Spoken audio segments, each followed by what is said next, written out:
Hear me now. Hear me now. Oh my God. I was going to say hear me now because you said, yeah. Really? Yeah. Shit. I was strongly considering it, and then I did the math in my head. How many of these episodes have started with hear me now? Make one tell you a thing. Man, how do you feel, dude? I feel good. Kennedy just left the house. God, that was crazy. I was so nervous the first 15 minutes for sure. I was just like, I got like fishbowl. I got total crab swirl for like the first 10. Right off the gate, I asked, I heard you're on the ballot of all 52 states. And they go, well, I'm on 13. I was like, oh, fuck, shit. I heard the 52 and chuckled. 52 is the least of my concerns. You sound like Obama there. Alaska, he said 52 once. Yeah, dude, Alaska and fucking, you know what I'm talking about? Yeah. Puerto Rico. Puerto Rico is not the 50th state. DC and Puerto Rico, you could count as 52.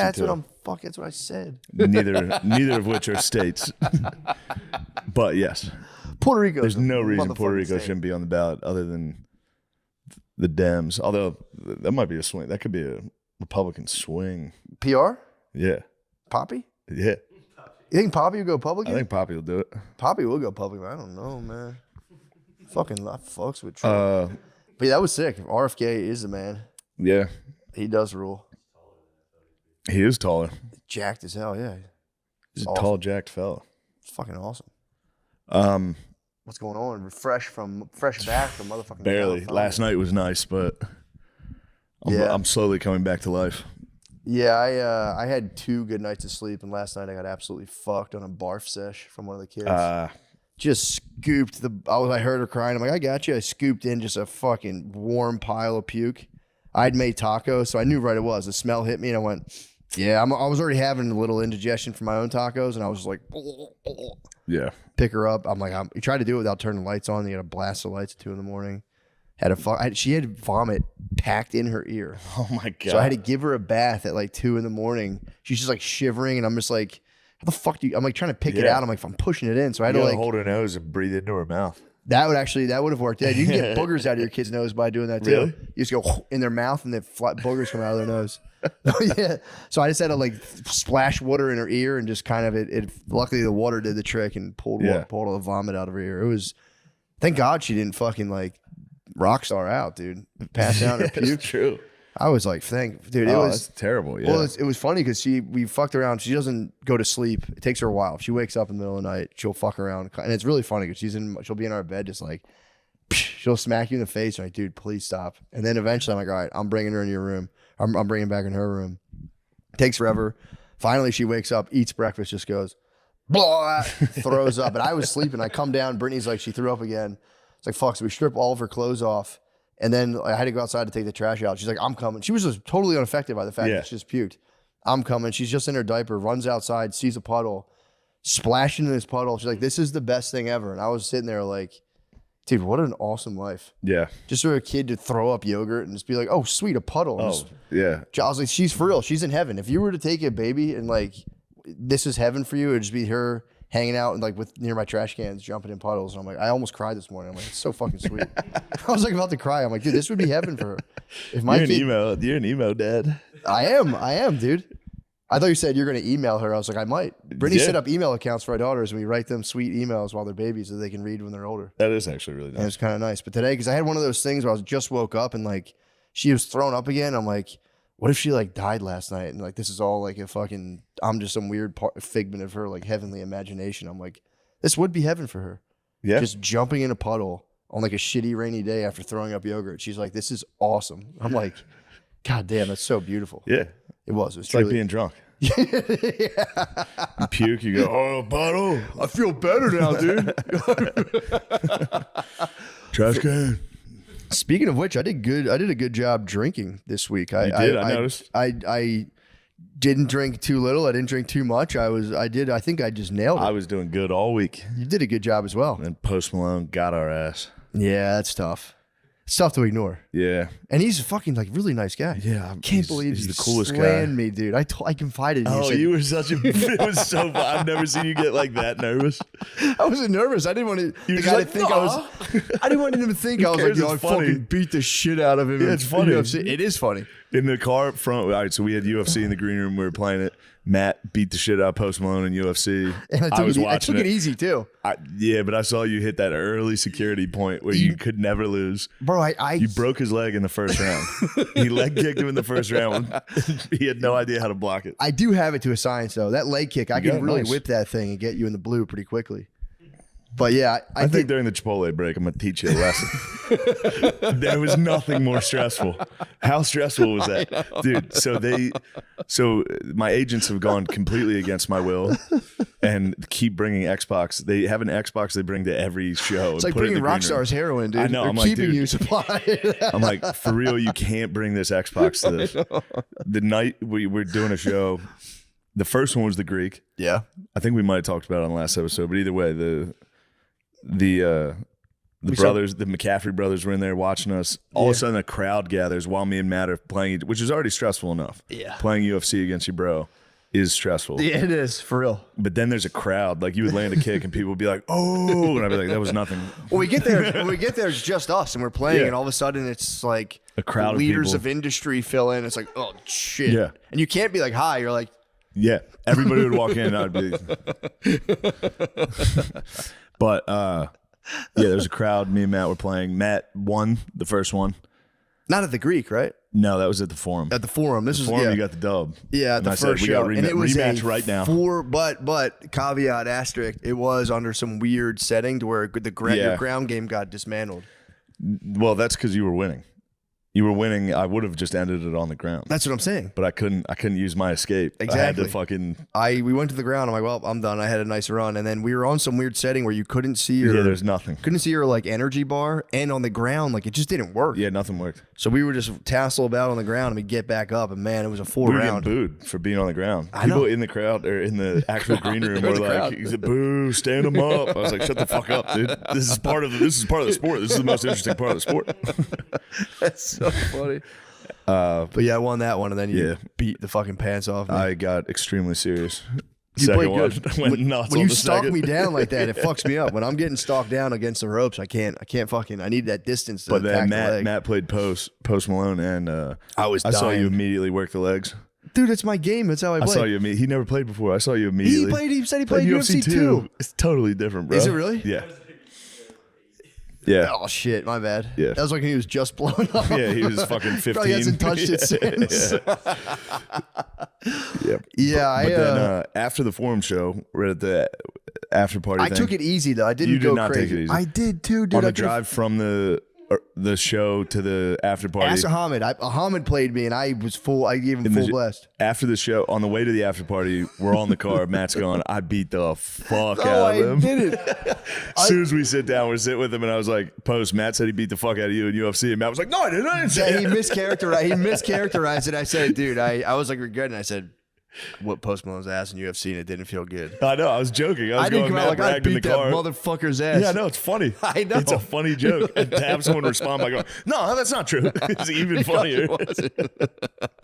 It was funny, though. I did think it was hilarious. He told me about a crazy game on the Steam Deck about having sex with Hitler. It's true. Yeah. There is a game that's the actual game on Steam Deck where you have to have sex with Hitler. You have to go back in time and fuck Adolf. I think so, yeah. Nice. Or send him forward. I don't know. Yeah. The Nazis, they looked up some crazy stuff. So either way, you have to. The objective of the game is. I was like, that. You have to be fucking with me. It's like, no, it's an actual game. I was like, damn, it's pretty nuts. So after that party, party's winding down. Yeah, it's been a long week already. Yeah. And then he goes, "Come to my studio, listen to my new album." Obviously, yes. Yeah. We get there, we don't even start the album. We're fucking around for 2 hours first. Long time, dude. Yeah. When you hit the exit, I was like, I was out. You cocksucker. It was two. Dude, it was two. I agree. It was so long. It was already 4 in the morning. Bed, dude? I had to go home the next morning too. That's tough. I had to fly. I had to do crypto the next morning. I was fucked for that. Yeah, dude. Yeah. Yeah, I left at like 4:30 and just walked home. Although the studio was sick as fuck, it was dude. Fucking cool. It was so tight. Every single song on the album was. I know. It was pretty great. I heard one of them. It was really good. It was awesome. I wanted to listen to the whole thing, musician to musician, but I saw you hitting the keyboard a little. I wanted to play. I was hoping there's an array of instruments. I just bratted out. Once I saw no instruments, I was like, I'm going home. No, they had a keyboard. I know. I saw that. James got on there for a while. I know. It's pretty tight. But I didn't want to be fucking. That stuff's expensive, man. I didn't want to be fucking. Couldn't believe with they stuff. were doing that. Yeah, I didn't want to be messing with this shit. But all in all, a success. Crypto was one of the most hungover I've ever been. For a show? Yeah, and it was that show. Oh. It was very stressful. And yeah, then, dude. What was up with the Xbox? Did you play James before? No. Just moratorium on the Xbox. Just going, fuck, what a huge mistake. I mean, I had to say yes, but to stay up that late was an insane decision. And That's then it was fun though. You know what was really heartbreaking was after crypto being like, fuck, I got to fly to Denver. I had to do a whole weekend in Denver. God dang it, dude. Yeah, that was tough. I mean, the recovery, I'm telling you, you have to get into like LeBron level hyperbaric chambers. Yeah. I sent you the hyperbaric. I need it. You got to sleep in the hyperbaric. Sleep apnea in the hyperbaric. I need the mask. Dude, the apnea is at an all-time high. Like if I'm dead, like super tired, the apnea is going wild. I woke myself up this morning snoring. It was actually pretty terrible. I woke up just going and woke up and I was like, oh, fuck, where is everybody? I slept in, had to run downstairs to my weekly wife. My weak wife still recovering. She's still recovering? Yeah, she's fucked. But she's getting stronger. Is that your pult? You dog. Me and Gardini separately ordered 2 fats in the night. You ever order 2 things, and then one guy brings both orders, and it's kind of like, the fuck? Yeah. I've done it before. Obviously, yes.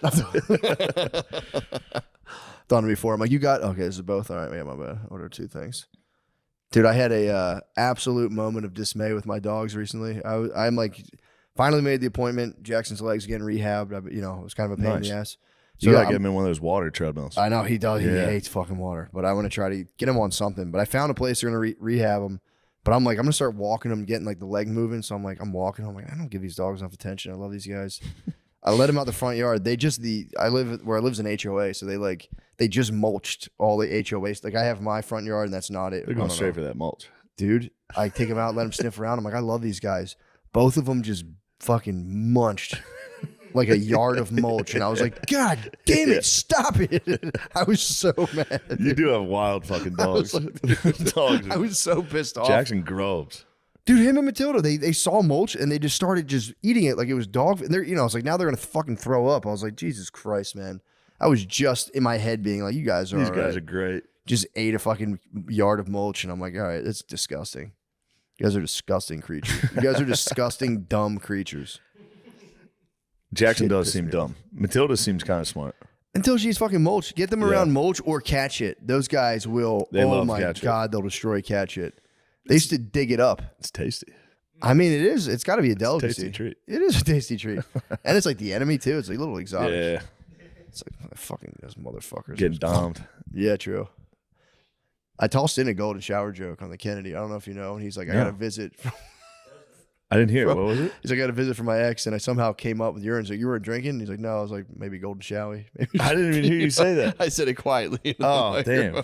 I didn't want to be like, oh, she peed on you. Yeah. Having the entire team behind there I know, made dude. me a little uncomfortable with making funny jokes. Yeah, it was tough. It was sick, though. I mean, so in terms of public service, that was nice. Just to be like, you can hear the guy out on your break and see what's up. He's pretty good. But yeah, man. Oh, dude. You know what my new shit is now? Gardini was here when we were doing it in the Uber. I already told you I do happy to chat in the Ubers. And then I use black teenager internet speak on them the whole time. That's fun. It's like a Pakistani guy. Oh no, come on. Yeah, we're gonna bust out right here. We're gonna bust out right here. It's the most yeah, bust out. Show them the Apple Watch, bust out. How do they handle it? They have to accept it. They're just okay. Yeah. Y'all finna bust out right here. Shaw was like, yeah, we busted right here. It's the funniest thing you can do. I watch Adam 22. No Jumper podcast, and then I use whatever slang on the Uber driver. It's the only place you can safely test it. They won't judge you. They'll just be like, damn, Americans are weird. It's a total safe space. You're happy to chat. It's like, I got the Apple Watch bust down. Happy to chat is fucking nuts, dude. Happy to chat is the move, dude. Ooh. Who dat? It's time. For what? It's time for our first Chipotle break. Let's take the Chipotle break. BRB. Is here? Bye. There's going to be another Chipotle break coming up. Finna be right back.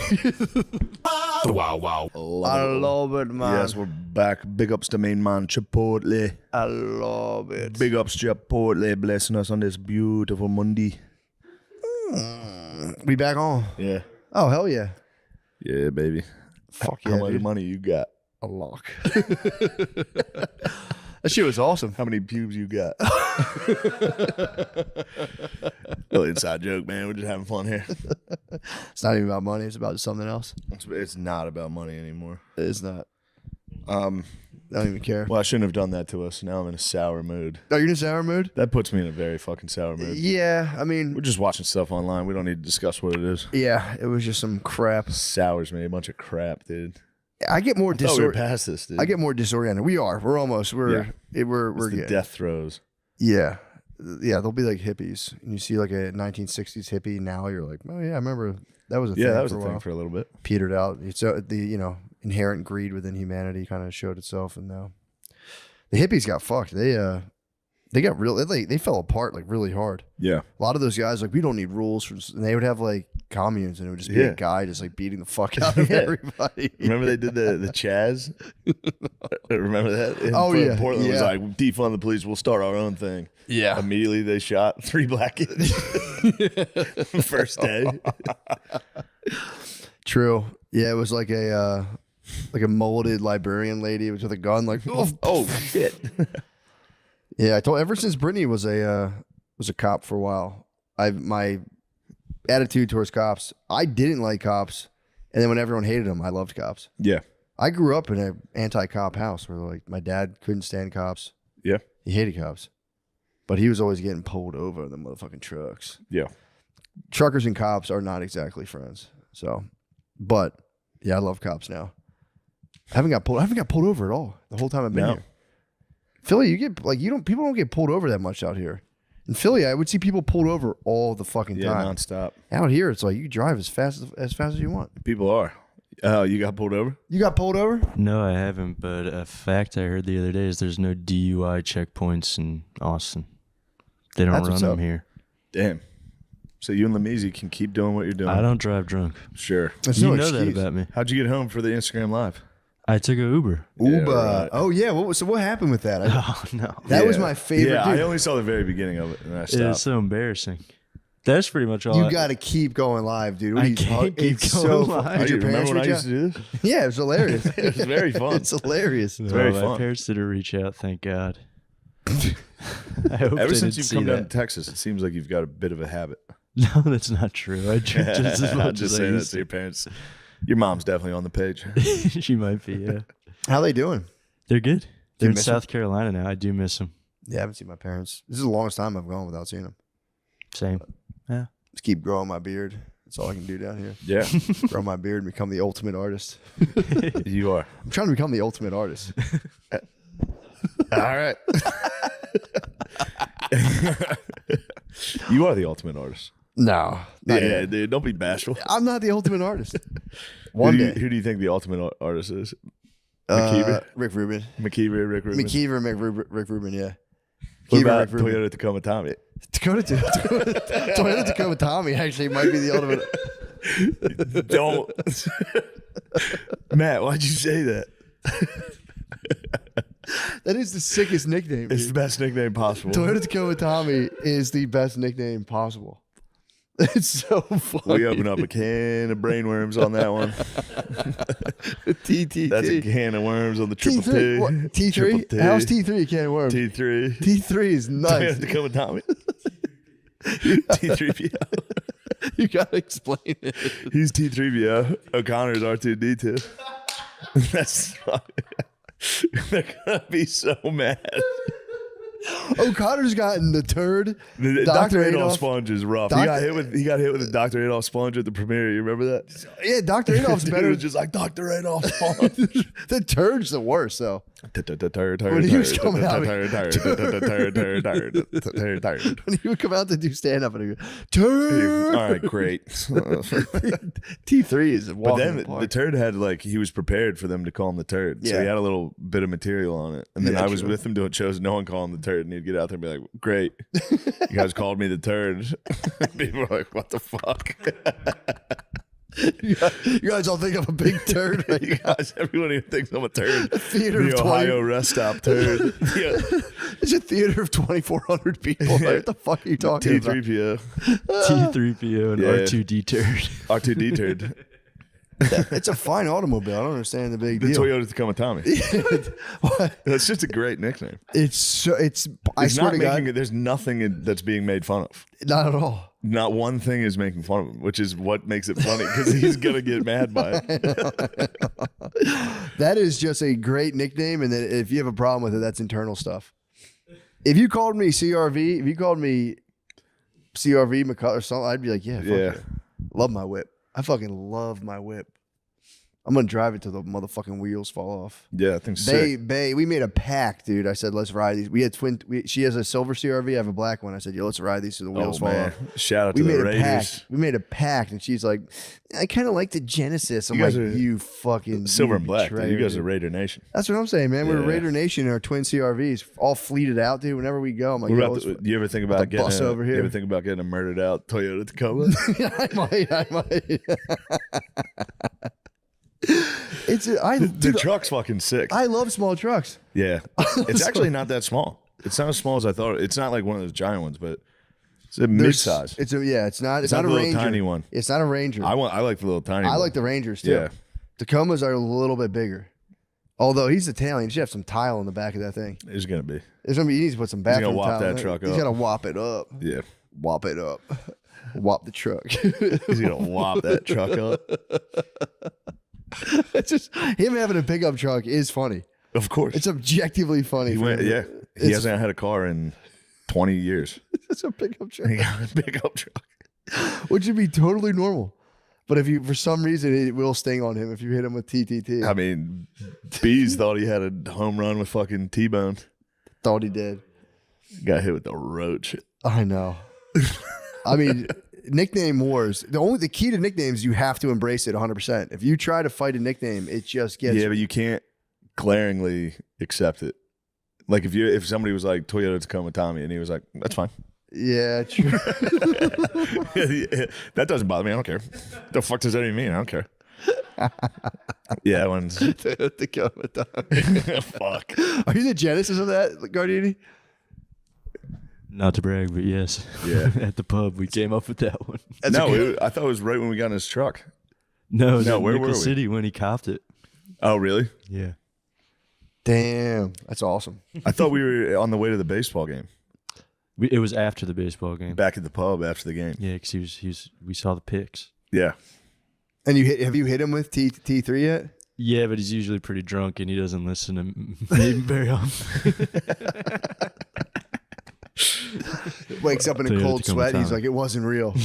Nobody's calling me that. Nobody hit me with T3. Nobody hit me with TTT. T3, are you riding? Do you love me? Toyota Tacoma Tommy. Well, this is a mistake. We got that Chipotle in our bellies, dude. We're being True. real silly. You got the fire in your belly. Yeah. White man has the fire in his belly. I'm pretty fired up right now. What are you fired up on? In a good way. I'm just fucking fired up. Yeah, I woke up very happy today. Yeah, I woke up. I'm just pumped. Woke up. My fucking. So happy I didn't have to fucking do anything. Yeah. It's a good feeling. Yeah. I mean, besides this fucking historically important interview. Yeah, interview of Obviously, presidential besides, candidate. You know, But shaping the fucking. after nation. that, I knew I was done. Chill time. Now I'm done for the week. Yeah. I get actually, a sweet week off. That's tight. I got to go to motherfucking Indiana. That'd be nice. Indianapolis. Indianapolis is a good time. Indianapolis, not Indiana. That's in- Indianapolis. Is it Indiana? My lack of fucking Bro, geography. it's is called just on fucking display. Indianapolis. Yeah, but dude, so is fucking Kansas City. It's called fucking whatever. One of those is. Yeah, called. Kansas City is a tough one. They changed the name. I Knock that agree. shit the fuck off. I bro. agree. Some of it There's is in little Kansas. kids out there trying to pass tests, dude. Some of it is in Kansas. I know, but isn't the other side? Isn't the one? It's all side- Missouri, yeah. Missouri. The majority of it's Missouri. Yeah. Am I crooked letter? Although I live in Delaware, I'm from Delaware County, Pennsylvania, but I live in motherfucking Pennsylvania. Yeah, so what the fuck's that about, I dude? get it, man. And you went to school in Delaware. I did. You and So JB, dude, you got a lot in common. True. True. Both Delaware boys. The first state. I spent a lot of time. Delaware is for real. It's they have a lot of the DuPonts have, I think, pumped like waste into this oil. Delaware is weird as fuck, man. Yeah. If you're down there long enough, it is a bizarro place. Because we were just dude, we're 10 minutes. Us PA boys were just 10 minutes from Delaware. Yeah. We're so It different. gets a little odd down. Like Eastern Shore, Maryland's a little weird. Yeah. Slower, lower. Did you ever go to slower, lower Delaware? Yeah. That place is fucked up, man. Phil's a Delaware man. He's a slower, lower guy? Phil's family was a little bit Dover, Delaware. Yeah. Dude, I spent like a good 6 months down there working in Delaware City, like right outside of Delaware City, and it is, dude. What's it like? It's just like local yokel. It's like you leave Wilmington, which now is just like obliterated with heroin, but it's like an East Coast, and then you go down just 50 minutes south into Delaware. And people are like, "Yep, Rick," and you're like, "What? How is that possible?" You probably go to Rehoboth. No, we know all about Rehoboth. You go to Rehoboth, dude. You go to Rehoboth Beach. We had no choice for our senior week. I had to stay in Rehoboth once or twice. So we were like, Dewey's so lit, but we couldn't get a house. We waited, so we had to stay in Rehoboth. Damn, everyone called you gay. No, we're like, dude, this house is actually like really sick. You got like a better house down here. You gotta defend it, dude. That's T3. You gotta go. It's actually sick. I was like, there's no way. That's gonna be such a problem. God damn it. He's gonna return fire. The truck fucking rules. The truck is sick as hell. Yeah. The truck is sick as fucking hell. I fucking CRV. It's just a funny nickname for Tommy. It is so funny. Go with Tommy. No, him driving a pickup truck is objectively funny. Why'd you come up with that nickname, God Dog? You did. You took credit for it. I can't remember why. On record. On record, the superstar himself. Yes. Yeah. It's funny. That's crap, dude. I don't like that. I think it's I'm hilarious. not I think proud it's of it. it's a funny jest. If you came at my whip, I'd say, yeah, bro. Yeah. Got the CRVs CRV. are in the house. Got the CRV. I loved every single car I had. This is true. The Rolls. Rolls was nasty as fuck. Rolls was nasty as fuck. Rolls was sick. I mean, it came so fresh too. Well, dude, you should hit Uber again. Should. Reactivate. You should for real reactivate and just do like 1 hour. Let's do cash cabs. Yeah, one ride a day. It'd be so funny. I'll lay in the trunk. I'll just play the podcast. I'll pick people up and play it. I'll go, what do you think of these guys? Put on a mask. I'll go, this episode was actually pretty funny. Usually I don't think that type of humor is funny. These guys are talking about kissing guys. They're just joking around. That stuff's not for me, all that homosexual.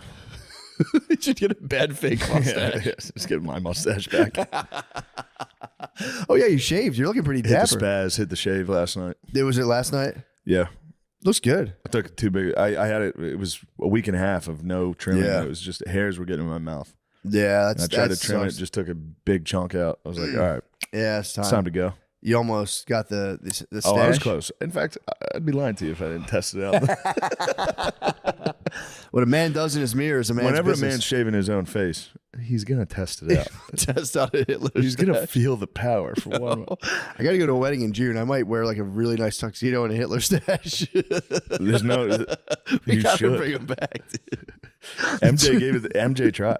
Remember MJ did? Michael Jordan did a Hanes commercial with a Hitler mustache. Yeah, dude, the picture is unbelievable. Why did he do that? I don't know. Everyone was kind of like, Okay, dude. He probably made a bet. He probably made a bet with yeah, someone. he had his gambling debt He's like, I'll do a Hitler stash on the in a commercial. Hanes commercial. It's it looks kind of good on him though, bro. He was in the motherfucking barbershop. The boys are gassing him up. God damn, Michael, that Hitler stash looks nice on you. Who do you think was greater, Muhammad Ali? It looks good. Everyone that saw the commercial Bro, was it looks like, so good. what the fuck? I think he pulls off a Hitler stash pretty well. Why do we let Hitler's the only guy? Huh? You got to soul patch the Hitler stash. Yo, let me see. Hitler with nothing? Is that him without it? Put him. Yeah. Bro, him. Someone's going, why do you have a Hitler mustache? Oh my god. And look, That must have been so funny for the people working on set at Hanes. Must have been like, oh my god, you're not gonna believe this. Okay, not a big deal. Michael's here. He's in his dressing room. There's one small thing you gotta know. He what is it? Who cares? It's Michael Jordan. He can do whatever he wants. Well, that's okay. He does have a Hitler mustache right now. What the fuck? And he's like, but it looks kind of handsome. It's actually on him. fine. It's kind of handsome. There's a slight goatee underneath it, so it's not full, but it is close. And with our test groups, they are saying they only thought about the Hitler mustache the entire commercial. No one knew this was for Fruit of the Loom. Especially since you've met so many people who work kind of in that industry. Oh, that's exactly what that would be. Minor detail. Yeah, it's exactly what it would be. His mustache kind of reminds us of a genocide. They would ask and they would go, how attached are you to the mustache? Just, okay, you want to keep it? That's fine. That's fine. Are you familiar with Adolf Hitler? So far, every test group we've put it in, the thing they've responded to the most is it reminds them of Adolf Hitler, not underwear. But we'll do more. We'll do some. Dude, that's the funniest shit. I didn't know that. Yeah. It's just another thing he did. You got a soul patch offsets a Hitler stash. That brings you to like net neutral. Yes. If you soul patch, ultimate chill. Yeah, but that way you can bite your lip. If someone's giving you guff, you go. And they go, holy shit, it's Adolf Hitler. He's black. He's back and he's black. It's the Monstars. Yeah. They're taking him over. Oh, the Hitler Monstars took over Michael. God damn it, dude. Yeah. Oh, God. Beast. Complete beast.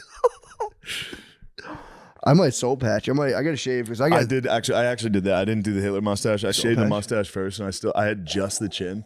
Just the chin's nuts on me. Yo. I just look like Chum Lee from fucking Pawn Stars, dude. I look like shit.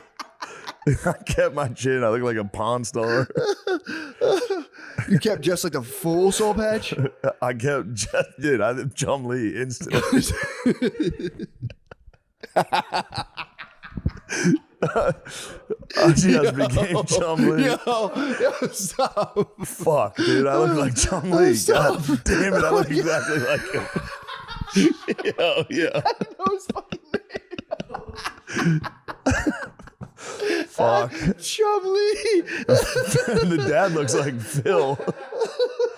We might be related to the fucking Pawn Stars. You guys got to open the pawn shop. I can see me and Phil, dude. Me and Phil could take that picture.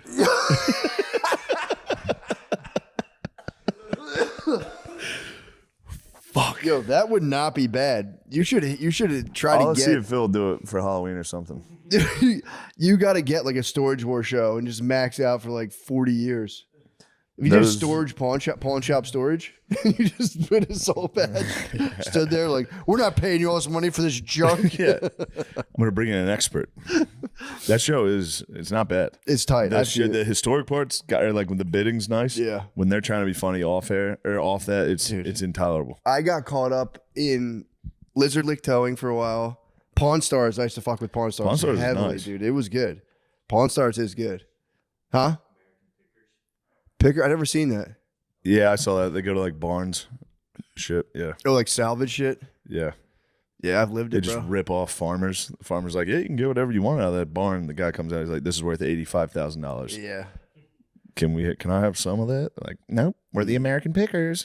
Sorry. Yeah, my dad's boy, that was his hustle. Like he would just go like my dad would do demolition. Refurbish an old Coke machine. He would just find like a curb and he'd be like, that's granite. He'd be like, Kev, dig it out with the machine. He would just fucking the poos. It's like what the War Mode boys did. The poos. Yeah. They did that with that Spud's driveway. Yeah, the cobblestones. Yeah, there's like weird shit you can get where you're just kind of like that. He would like walk through stuff and be like, that thing right there, that's blah blah blah. His backyard was just full of like weird plate stained glass, and he was absolutely the man. Such a beast. That was a guy when he died. He tried to get my dad to bring him to shoot a guy so he can get his coins back. Nice. Some dude stole his coins. That was awesome. Yeah. That's a sick thing to do, dude. Just be like stage 4 cancer, sitting in your boxers watching westerns, and be like, Kevin, drive me to his house. I'm gonna fucking shoot him. It's like, dude, you can't. Yeah, I'm not gonna be an accessory. I'm not driving you. Shit, like he could have Ubered though. Yeah. Uber in the undies. Be like, dude, don't even worry about it. No chatter. Not happy to chat at all. Not happy to chat. Yeah, he was for real. He was the best dude in the world. So funny. I was trying. You know, what was making me laugh was during the RFK thing when he was like, I have the Irish doctor. Yeah. I was fighting everything not to do it. I was like, you've got worms in your brain. Mr. Kennedy, have you considered you've got worms in your brain? I know. I was like, I'm going to fuck around so much. As soon as he got here, I was like, Yeah. I I think at some point I was like closing my eyes while I was talking to him, fully autistic. Like, oh, I knew you. Yeah, you hit a good run though. Towards the middle, I woke up and I was able to do it. In the beginning, I was like, "You're in battle all 52 states." No, it was, I remember the phone call you heard that. I know. She was like, "We're gonna be on the ballot in 50 states." That's what I heard. I was like, Texas was a tough one. We're going to. Gotcha. Yeah. So they're on 14. It's coming up, man. They're fucking. His idea of just distributing identification is like, yeah, what the fuck? I get 40,000 pounds of junk mail every day. Yeah. You'd think you could press a slab of a picture together and send it I out. could be wrong. I think it's easy to get an ID. Yeah, but you got to go to the DMV. I don't know. I could be wrong.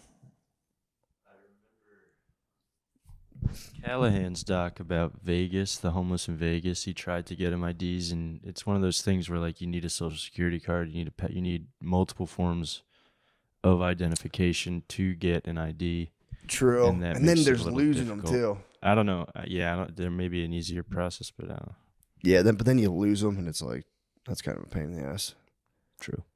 Because I guess you need it to be. It has to be some sort of like. There has to be some sort of backup.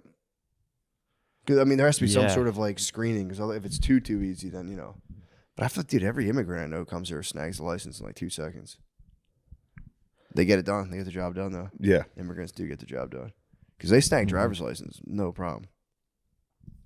They're after the bag. It took me when he was saying something about like economic development in the Middle East. It was so hard for me money.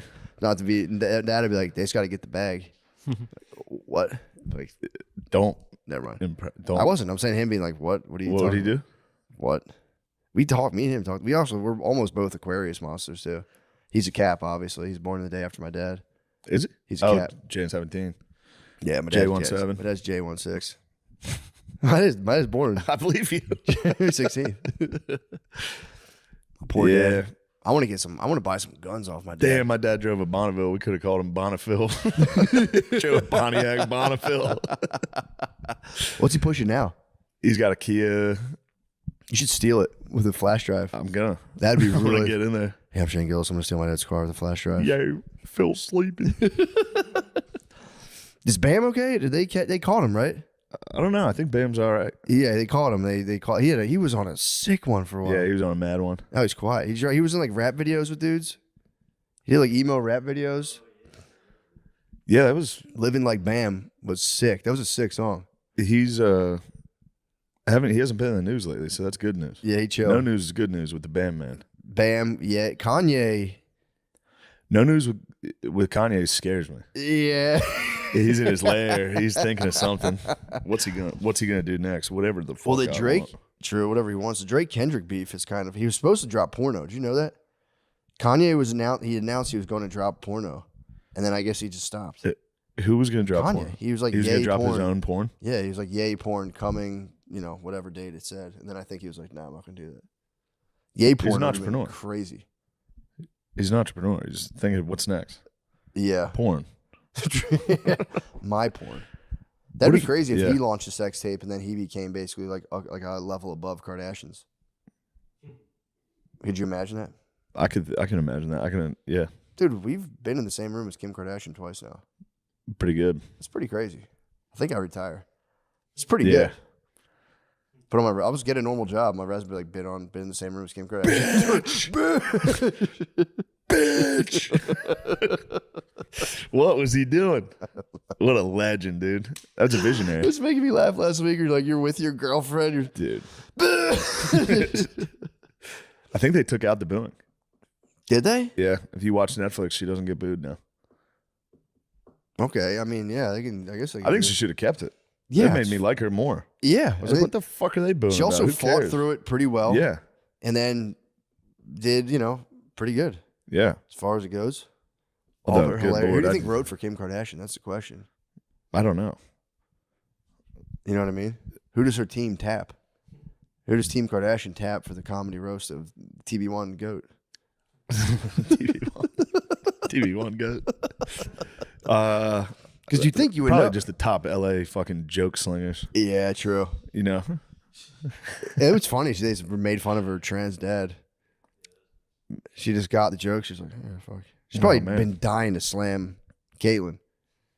Caitlyn is, for real, I think, in terms of inspiration, most inspiring Kardashian. Jenner, technically. I agree. Jenner. Out of the Kardashians? For me personally, Yeah. most inspiring. I like the way I like the way she conducts herself. You know? Just doing whatever. Yeah. At all times. Just I like her values. Yeah. I like what she stands for. I also, again, I've said it before, but it is the ultimate divorce power move. Yeah. You want to get divorced? Brother, I'm a lady. Caitlyn paved the way for all of us. Yes. Just be like, Would I'm you a girl. if you get a divorce again, will you trans? Definitely. You better not. That's how you know it's coming. If you trans, Dude, I'll be you can be in here I'll with be me. I'll hopefully be You're able gonna to be watching anchor. me- you're I'll gonna be be able to watching me- anchor the big show. You're gonna watch me play Xbox. It'll be a tough life. I become a trans gamer. I think those are out there. I know. I think there's a lot of successful trans gamers. Exactly. Yeah. Dude, I'm 10 steps ahead. Yeah. One How many bedroom games you apartment. got? One bedroom apartment. I have tits and I'm gaming for a living. For probably a pretty humble living, but still. I think you could make a pretty good living if you trans and start streaming games. I think the dogs will follow you. So they'd be pretty mean. to me, We've though. talked about that. Well, we could be the Wachowski brothers. We could. We could. If we would chouse, dude. 'Cause you know, again, you can just fuck around and wear a dress. You don't got to do all that stuff. You don't got to like cut your nipples off or anything like that. You don't got to do anything. You don't got to do anything nuts. You can do whatever we could for real do whatever we want to our bodies right now. It's kind of prude that we don't. Dude, we could get like weighted plates and just stretch our nipples super far. It has nothing to do with my sexuality. Yeah. This is just men. This is my primal bond with other men. But yeah, you can do fucking whatever you want. Stretching your nipples is a primal bond with other Yeah, men. this is just mask. This is totally mask. That is pretty mask. If you stretch your nipples You far could as tattoo fuck, your entire body like True. Machine Gun Kelly. did he do pretty his tight. entire body? Yeah, he's fucking wild looking. Yeah, that's kind of crazy. I don't know about that. Yeah. Have you seen him? No. He looks like a Mortal Kombat character. He tattooed his entire body. Yeah. I feel like doesn't that ink get into your that ink has to like get into your bloodstream. It can't be good for you. I could be wrong. Did he leave the abs out? Yeah. Why did he do that? Oh, he did that. He's black? He's just black now. With just black ink? Why do you do that? Because it's cool. Dude, imagine I woke up from one measly tattoo. You look scary. I woke up from one measly tattoo. That's a good one though. Come on now, dude. Not covering that motherfucker. I am up. jealous of the scary snake. Freedom. I have 4 wheat plants in my house. Yeah. Don't fucking you dare tread on me. Yeah, dude, that's terrifying. I didn't know he did that. He's a scary guy. He's a rap devil. He's a vamp. True. That is that's a cool. You gotta keep reinventing yourself though. You gotta, He's fucked on that one. That's the last one. go white. He go white. True, he'd go zebra stripes on that. Zebra would be fucking Dude, sick, that'd dude. be nasty, dude. Full body zebra tat. That'd be pretty cool. Or get it There's all guys removed. that do that shit. There's like weird dude, like Lizard Man. I remember That's like a they used to be pre-Lizard like- Man. That's like yeah. right before you go Lizard They used Man. to be like Ripley's Believe It or Not. If you did that shit, yeah, dude. be like, look at this fucking freak. He thinks he's a lizard. Split your tongue. You should split your tongue. That would be nasty. Let me see that thing. Whoa, that's a lizard man. This is dog shit. I'm gonna try. No, this is good. This is really good. I'm gonna try it once. Now that Whoa, you said I that, didn't even notice the fresh white new hoax. hoax, baby, fresh hoax. You are a new hoax. Young Dude, that's what I'm saying. You're Skywalker. talking about my outfit for the fucking interview. I'm talking white White on sweatshorts, white Moronas from Target, white Hokas, bro. What the Can't fuck believe is you told me to change for the interview. I didn't tell you to change. Yeah, huh? I said I look like a dickhead, right? You're like, yeah, you might want to change. You're like, should I change? I said, yeah, maybe the bathing suit. Yeah. The bathing suit was nice. Dude. Dude, you could I wear wanted whatever to you let want. him know we were chill. I will never tell you how to dress. No, I was just wearing that when I woke up, and all my clothes are still in the suitcase from the fucking trip. I just took mine out. I had to break this fucking Bud Light polo out. Polo was nice. I thought about getting gussied up as well. We should have got gussied up. We should have worn suits. I to know. honor him. What'd they say about your outfit? That you look like a schoolgirl?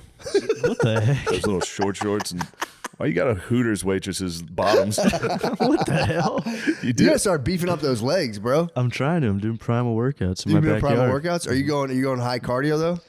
You're not Yeah. gonna bulk. Well, You look like you lost weight since I last saw you.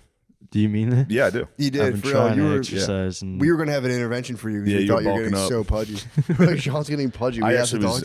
to him. I was endorsing it. I think you'd be way better if you got fat. Although I wouldn't like your comedy if you were a fat guy. It'd come off like kind of like a snarky bitch. True. I gotta get it. We have I enough guess. fat bearded weirdos. They said they said glad you dressed up for this, guard dog. Oh, I said that. Yeah, That's funny. that's funny. hilarious. They were nice. I'm heading right towards a new vision of health right now. You Told are. you, I have a ma'am. I've lost How's the 2.5 man doing? pounds. She's awesome. She's on my ass. Everything I eat. What's that ma'am look like? Lady. Let me get a look at that ma'am. I'm supposed to I find her. cannot wait to see this ma'am. She's a good lady. She's on my ass, dude. All my macros. It helps, dude. Yesterday I would have eaten 7 times the amount I ate yesterday because I went to we got to take my kids to the farmers market. We buy sweet treats, we buy all the Farmers stuff. market. There's Brazilian cheese bread there. There were so many snacks, and I was like, oh, I used to eat every single snack here. Let me find her. Yeah, dude, she is. I was watching Eastbound last night. What and- season? Season 2, Magco, and the guy that did the Q&A. You remember him, Brandon? Yeah. He's in season 2. What? He's on one of the ATVs. It's very funny. Is he really? Yeah. I Dude, was like, that's the guy that did the Q&A. that interview. Let me see. Obviously, he also produced our show. That interview, that's my fucking fitness guru, dude. That interview was for real the fucking the best thing in the world. No comment. You're smitten, dude. I see. No comment. You know my type. Huh? You know my type. I know exactly. She would fucking whip you up into shape, bro, in no time. Nah, I'd bring her to my world. I said, being healthy's gay. Shut up. She'd be on that couch watching me play Xbox. She slowly loses, I'd go, you want to order Chipotle? She'd go, yeah. slowly loses everything. Dude, that interview, we didn't talk about that last week when the bro tried to handle he tried to give you guys a serious interview. Did we talk about that last week? When he did the premiere Oh, tires. God damn. Dude, he We tried didn't talk about it? No. Oh, so funny. That was for real. That was cracking me up. Because he's the man. I love this guy. He's the best. I And sat next to him at SNL because I He's was so like, funny. we were talking to each other. I'm like, why does he look so familiar? And I Yeah. was like, oh, dude, it was very funny. So he showed up for the Q&A for tires, and I haven't seen him in a while. Since SNL, he lost like 10, 15 pounds at least. Hadn't been drinking beer. Showed up, clean shave. He used to have like a beard and long hair. A nice haircut, no beard. He was on that He was Good in a Boy button tip. down, He's on like the a Good Boy tucked in tip. button down. I was like, what the fuck is this? He was church mode. He was in full church mode. And then we started the Q&A, and he's like, so how do you guys get into your characters and what motivates them? I was like, what the fuck, dude? You and me got drunk every day on set. And he was like, oh, this guy's he's exposed me, huh? I was like, yeah, dude, what the fuck? That was so funny. Him trying to keep the wheels on that was It was not, there's nothing he could do. no. German had a panic attack as soon as we sat down. His words. He sat next to me. I was like, what the fuck's going on? He's like, I'm having a panic attack right now. I was like, God damn it, dude. This is our Q&A at Netflix. So it was just me and McKeever, and none of us can answer a real question. No, I mean, it would have been crazy to be like, Yeah. Be like, well, the artistic process. It would have been funny if you just talked in a British accent. You know, when you watch behind Yeah. this, well, actually, my character, and you're like, oh, I didn't know that guy was fucking British. Yeah, he's like, how'd you get into character? I was like, well, we all played ourselves. Yeah. I just burped Chipotle, dude. This is the second Give me Chipotle that. break. Send that to daddy, dude. Ew. Imagine Chipotle burps, dude. I just had one. I'm saying like in the middle of having sex with a man. I have. Not the man part, but I know. I've definitely unleashed some Chipotle mid-sex on a lady. Girls can take it. Girls can take it. They go. Girls can, dude, they're geared to high levels of just awful pain and then just like the grossest. They think baby's poop smells good. I've heard this from multiple women. They go, it smells like buttered popcorn. I'm like, dude, it's disgusting. It is disgusting. They're sickos, dude. They think baby poop for real smells good. I've heard multiple women say. Their dog's eating cat poop, dude. If you're not in there, they're gonna munch that. They've all tasted it. That explains a lot. That's why she's like, I'll get it. I'll get that one. I go, And there you go. What are we having for dinner? She goes, I had late lunch. I go, what'd you have? Did you eat baby poop again? You're going to get hit with some baby poop burps. you catch her in the diaper genie, like, get out of there. Like a dog sticking its head in the trash can. Hey, God damn it. She knocked it Dude, over. I forgot it. Shaq Diesel used to do that. He used to bring the rim down. Every day, my dog would jump in the trash can. Dude. Just every day.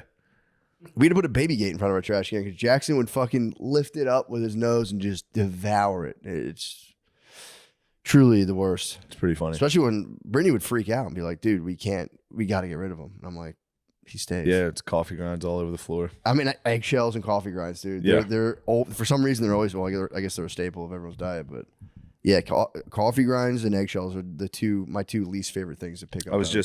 I just received a text and it reminded me of some new soul crushing anxiety I've got going. I have to throw an opening pitch. Oh God, I forgot about that. Yeah. In Philadelphia.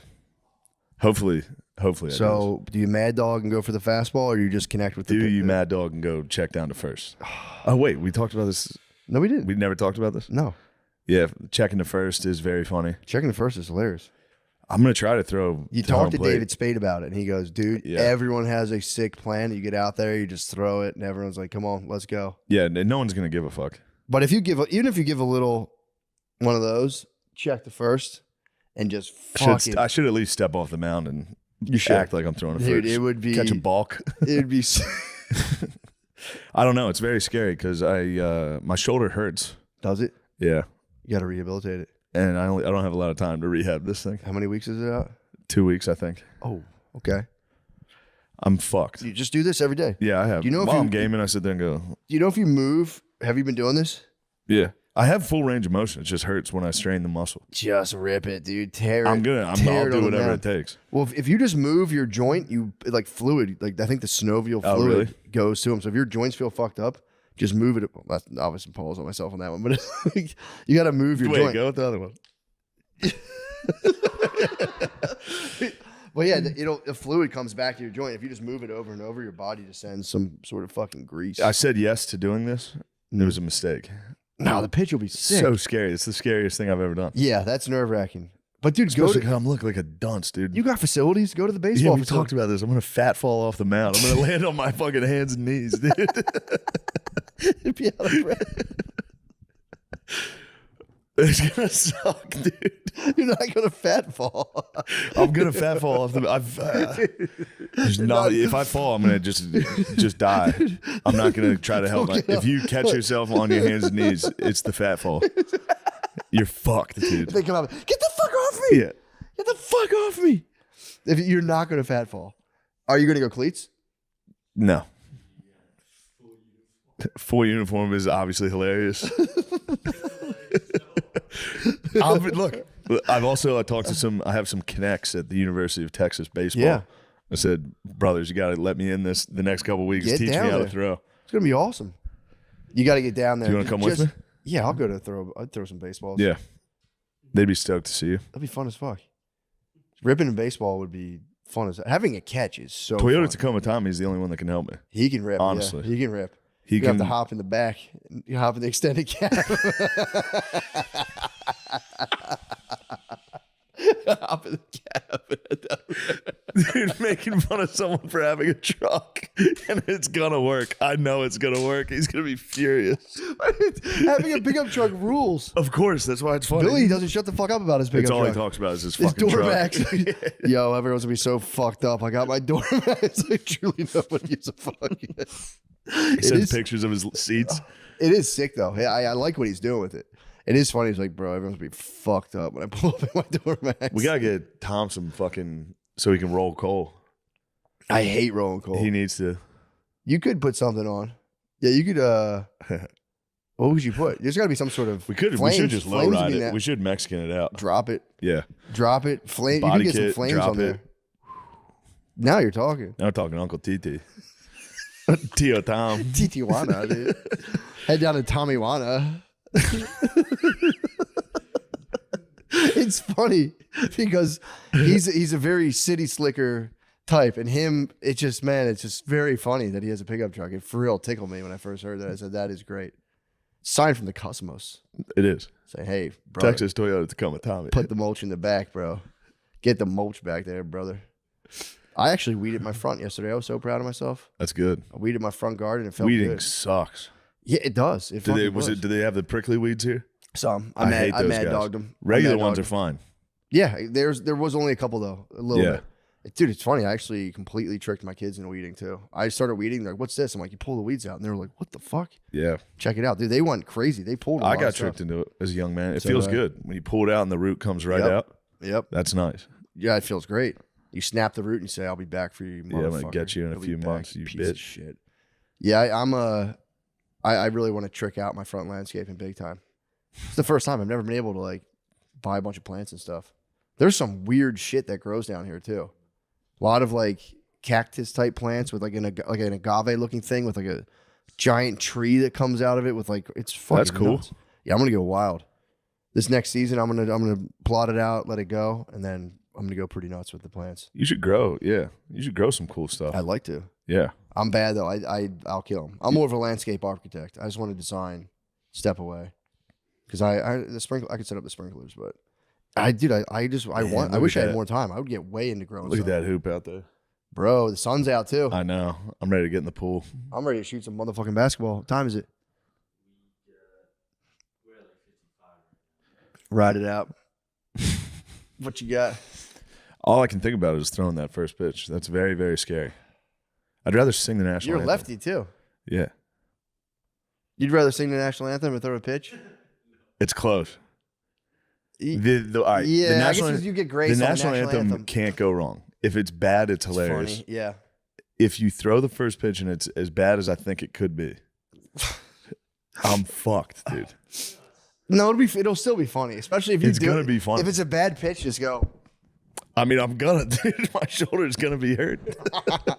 If you go to the facility for 4 days, it'll be nothing, man. It'll be just like you practice, and especially if you put a little pepper on it. My God, the upside's going to be crazy. Like W after 9/11. That's what I'm saying. W smoked it down. Yeah, Obama did not. Obama looked like a sissy. 50 Cent looked like a sissy. Yeah. But Yeah. you could defeat the terrorists with this one pitch. I know. Yeah. That's what I'm saying. There's a ton of It's pressure. a lot of pressure. Yeah, I didn't think about it like All of the Gaza Strip would, that. You could save it would Gaza. collapse if I throw a fastball. They turn off the Oprah.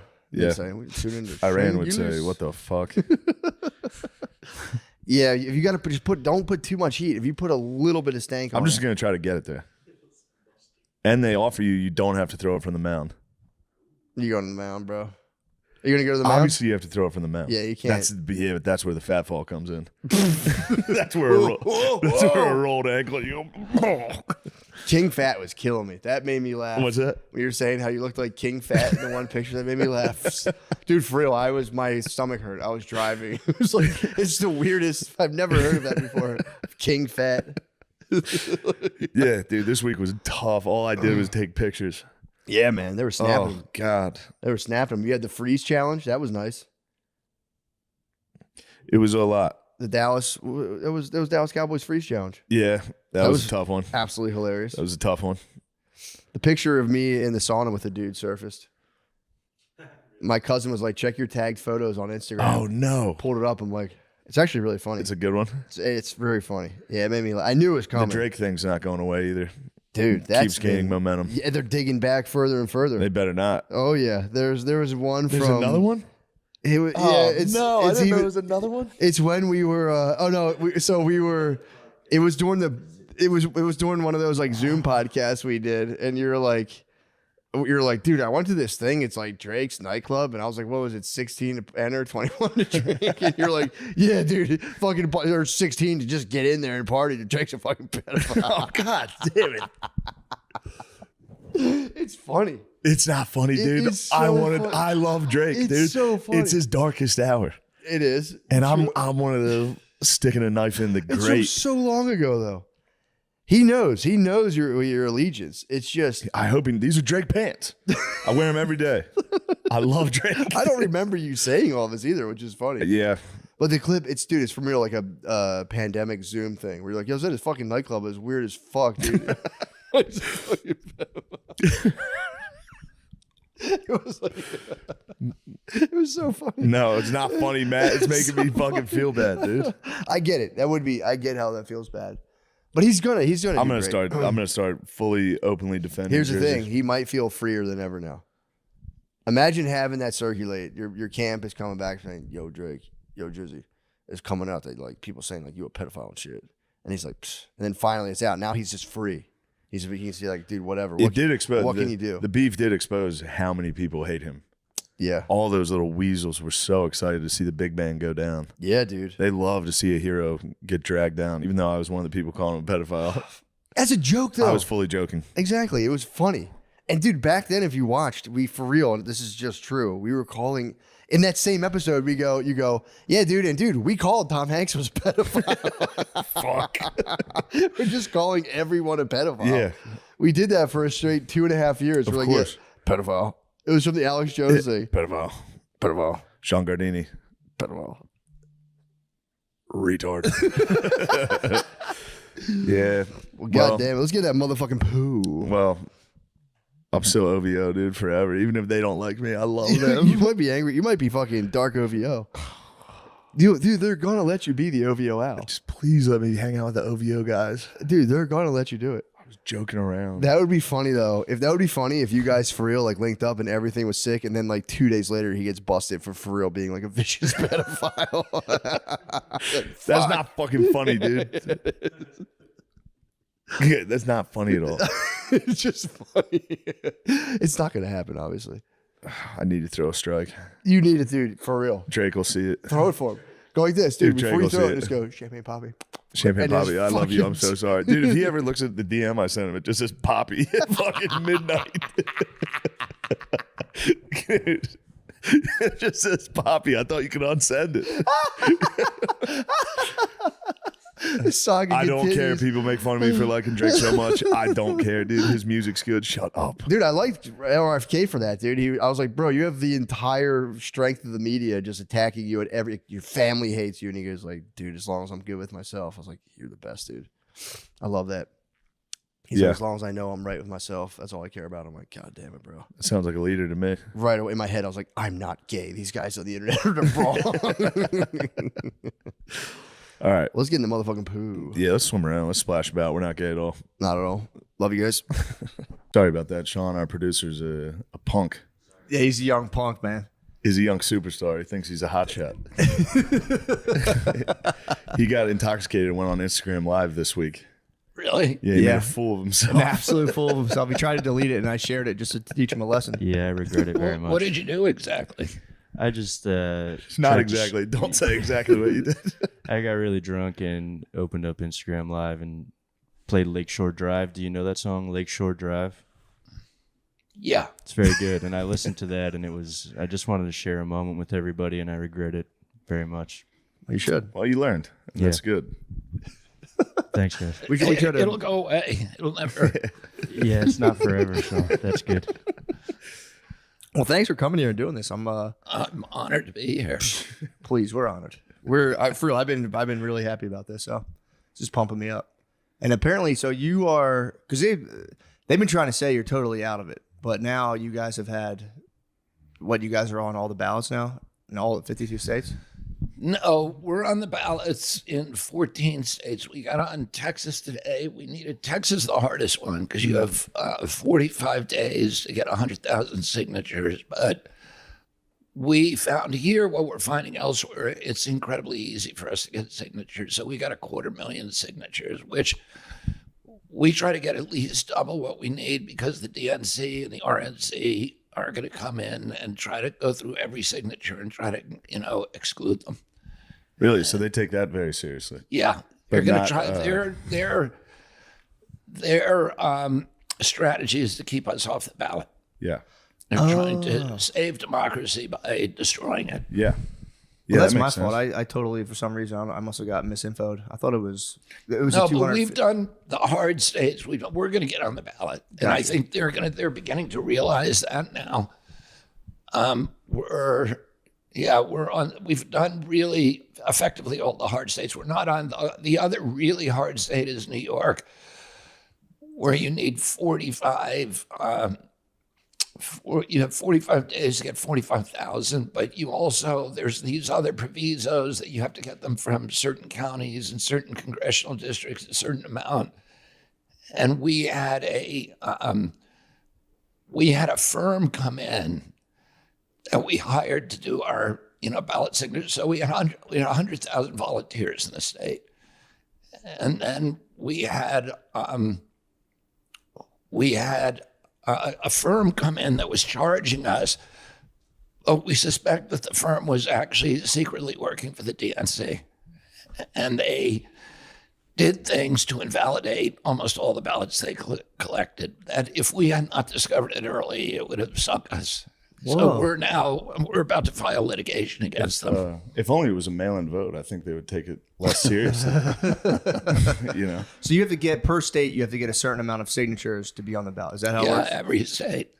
Jeez. Okay. This is what I always thought, and correct me if I'm wrong. I always thought it was a bad move by the DNC to try to get you off the ballot because I thought you might take more votes away from what otherwise would be a Trump voter.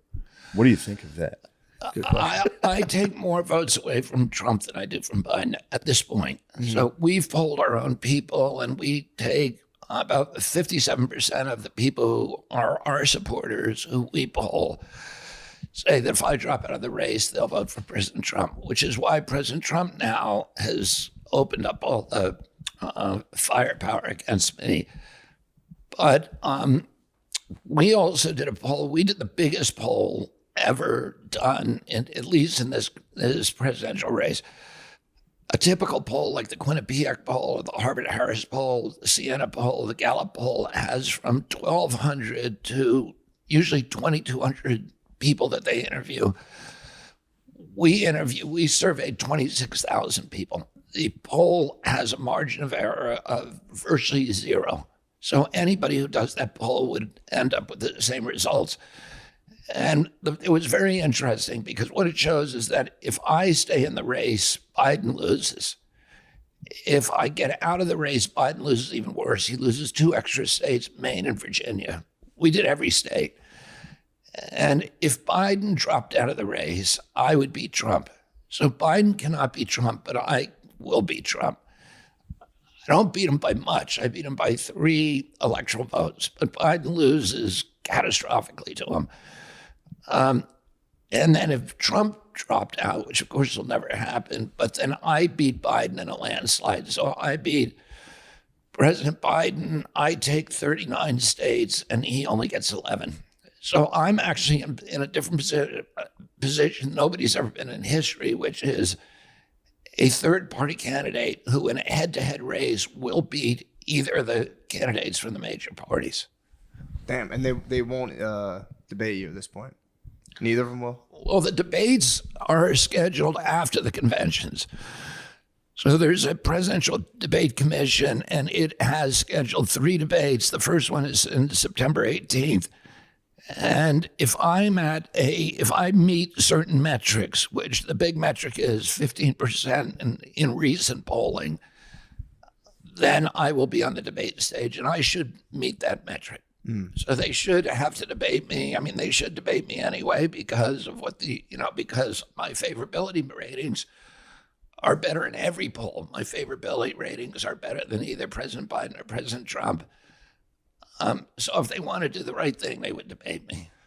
So but I don't think they. Do you think President Biden is going to debate? I don't think he'll debate. I don't think he can. I think they'll say that if they debate Trump, that's a threat to democracy, and they won't dignify Trump with a debate. Yeah, they'll say that they're legitimizing him. Yeah.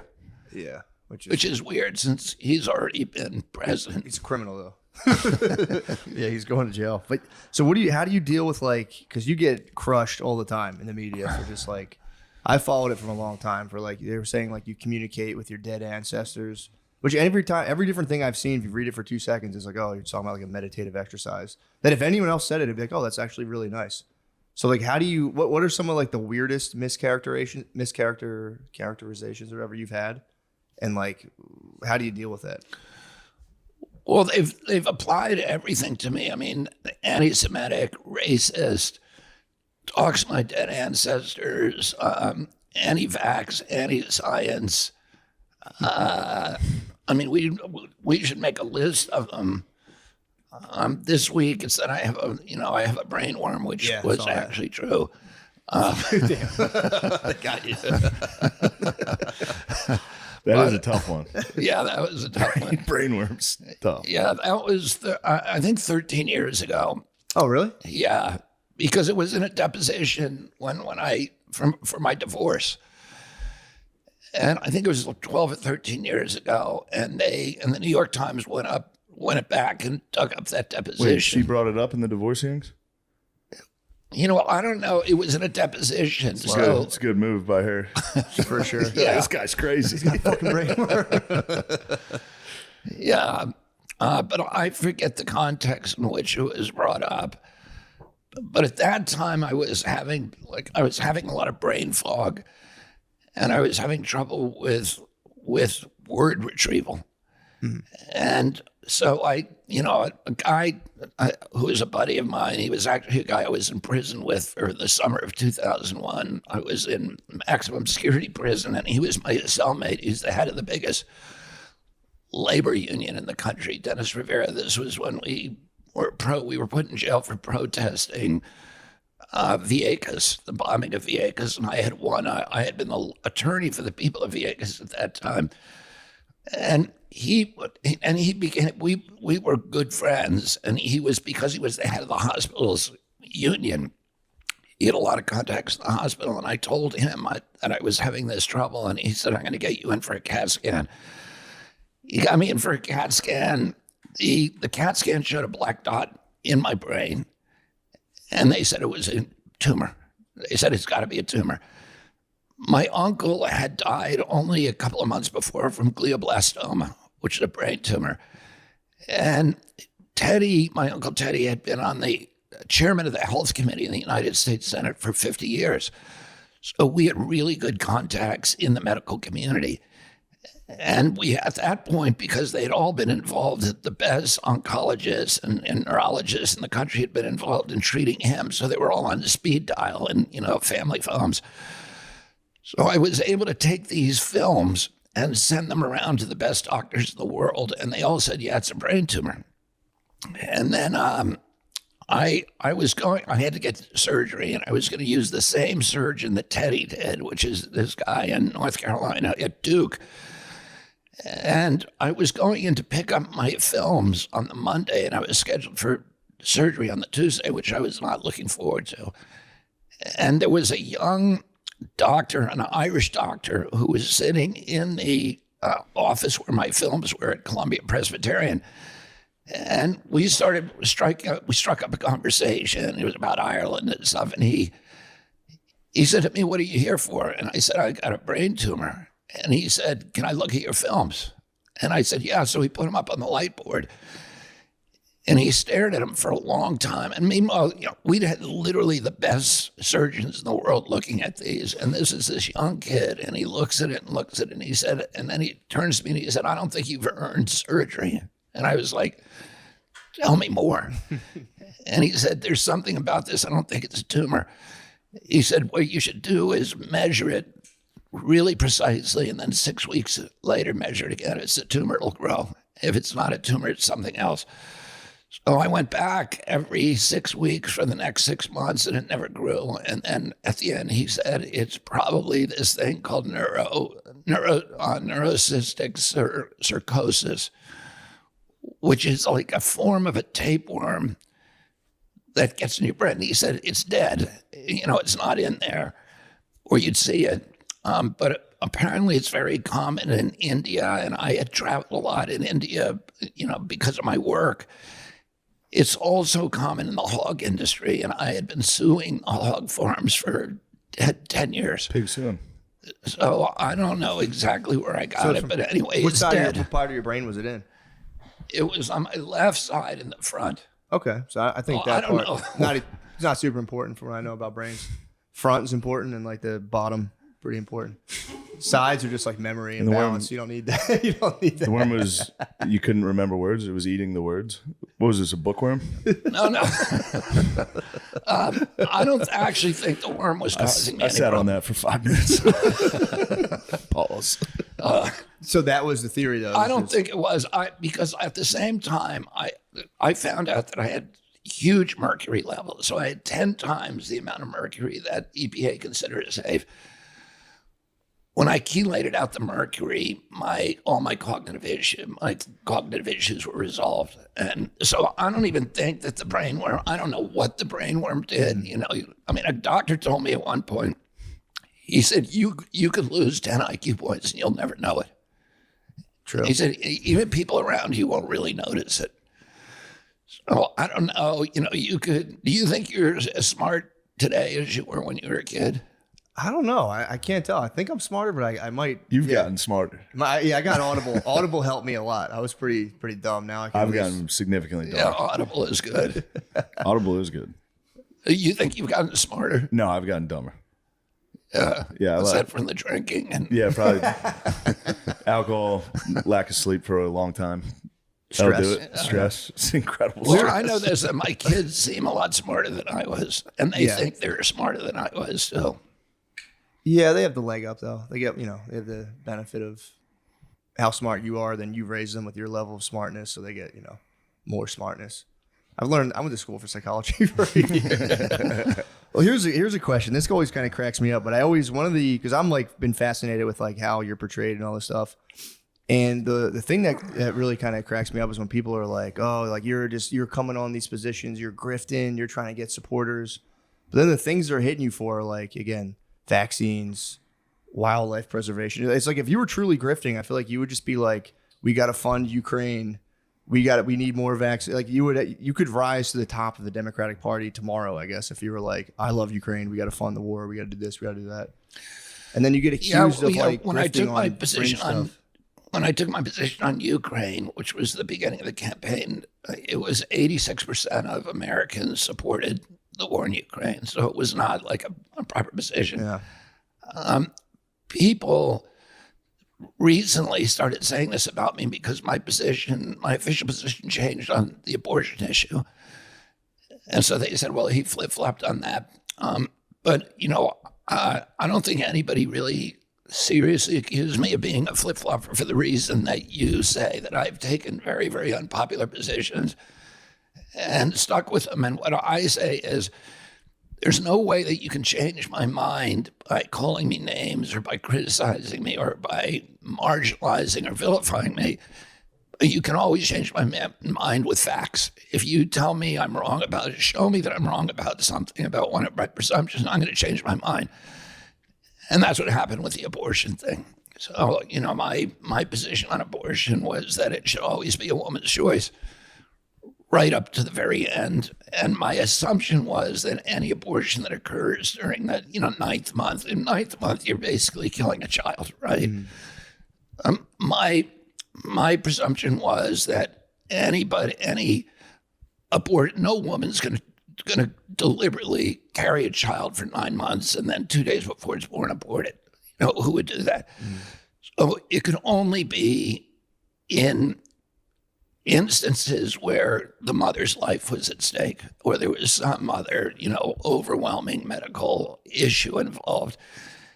And that it shouldn't be up to a bureaucrat of the state to dictate the outcome of those kind of decisions. It should be up to the mother, her relationships with her family, her conversations with her pastor, with her doctors, etc. It's a very difficult decision. I don't want a bureaucrat making it. But then I learned I was wrong, that there are actually a huge amount, comparatively, of elective abortions at that time. And my belief is that, the state at that time, you've got a wholly formed, viable child, that the state has some interest in protecting that baby. So as you guys know, you come from presumably Irish Catholic families. Yeah. My family is split about this, about, right to life, right to choice. I've been a medical freedom advocate. I've been I've been the leading advocate in the country for medical autonomy, freedom of choice.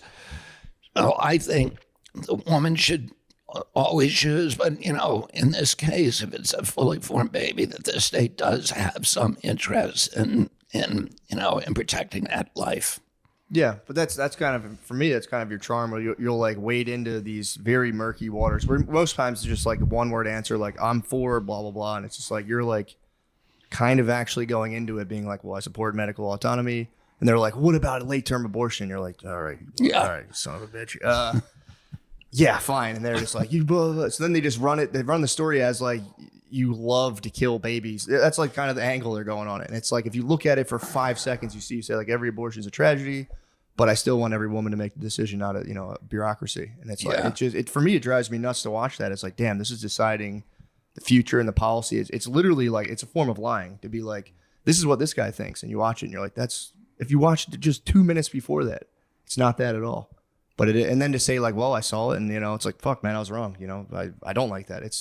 I don't think it's flip flopping. It's just being like, let me have all the. It's almost an impossibility to expect one person to have the right answer on every major issue in the country, and that's what the president is expected to do. Start to finish. Some people just lie. So then presidents just lie, or they just like research, get demographics, and they say, this is what I'm going to say. It's almost like if someone agrees with everything you think, they're probably just lying. So. I do applaud your ability to like wade into those waters and be like, here's what I think. You get the data, you go, okay, yeah, shit, all right.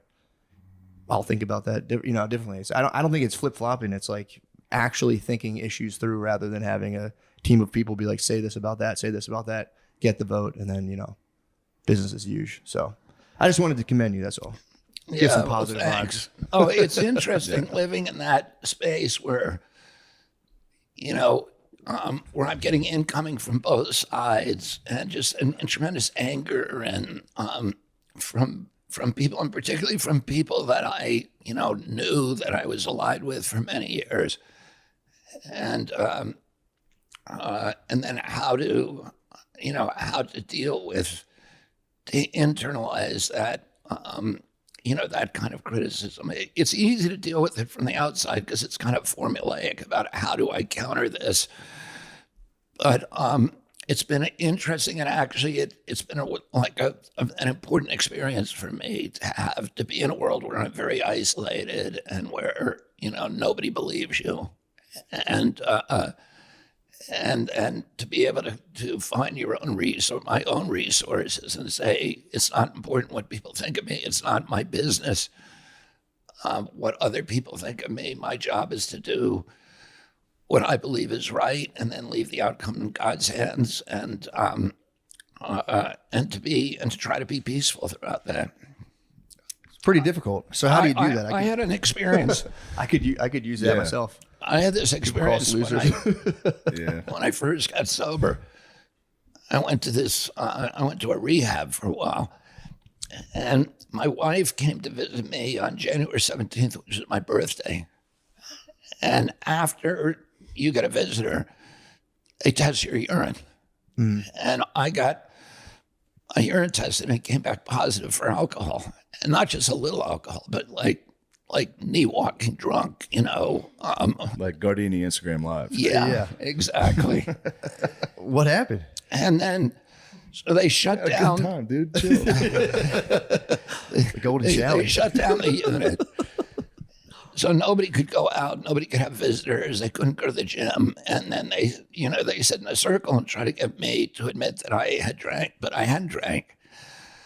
So the next day, so they had just like a marathon meeting, and I just said I didn't do it.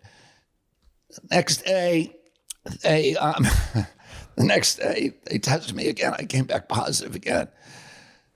So then they went in and they took away everybody's perfume and their hairspray and anything that might have alcohol. And they were trying to figure out where is he getting that alcohol. And that happened for 13 days in a row. And at one point, I said to them, put me on suicide watch, because there was a glass box, where they can put you and observe you 24 hours. I said, put me on that so everybody knows what I'm doing. And then test me. And they said, no. You just got hammered in the glass. So they didn't finally, put you in there. they just said, we don't know how you're doing it. The doctor said to me, 5 years from now, you'll come back. If you're still alive, you'll come back and tell us how you did it. And they asked me to leave. And I called up my brother, and I said to him, here's what's happening. And he said, You just need to come clean and tell the truth. And then I called up an uncle and he said the same thing. Oh, no. So I was like feeling, okay, there's nobody in the world who believes me right now, but I'm telling the truth. And I just started laughing, and I was talking to God, and I was saying, it's between you and me, and that's all that matters. The only thing that matters is my integrity, and I have to be happy with that. And that incident just taught me a lesson that, it doesn't, what other people think of me is not my business. It's not my concern. What my concern with is if I have personal integrity, if I'm living a life of integrity, of character, and then, we're all in the middle of a dream. We're all in the middle of an adventure. And ultimately, it's God's decision about how it turns out. Nice. It's respectable. So how do you, okay, I have another question. So with all the, are you familiar with like the deaths of despair and all the people who are like just either killing themselves, overdosing, that whole phenomenon of like the nihilism and how it's kind of spreading? So, and this is just from like me watching you, you strike me as like a president who also has a pretty directly spiritual view. It's not like dogmatically religious from what I can tell. It's more so like you seem to have like a direct connection with like a higher power from, I guess, like recovery and all that stuff. As for being the president, or like as president, what do you think if you were to be elected? What would your role, or like would you take it seriously trying to kind of combat like the pervasive nihilism and how that kind of relates to like the deaths of despair and all of the overdoses and stuff? You think that's like an important role, and is that like possible to even speak to? It's not like a policy thing. I think it's absolutely critical, and we have particularly.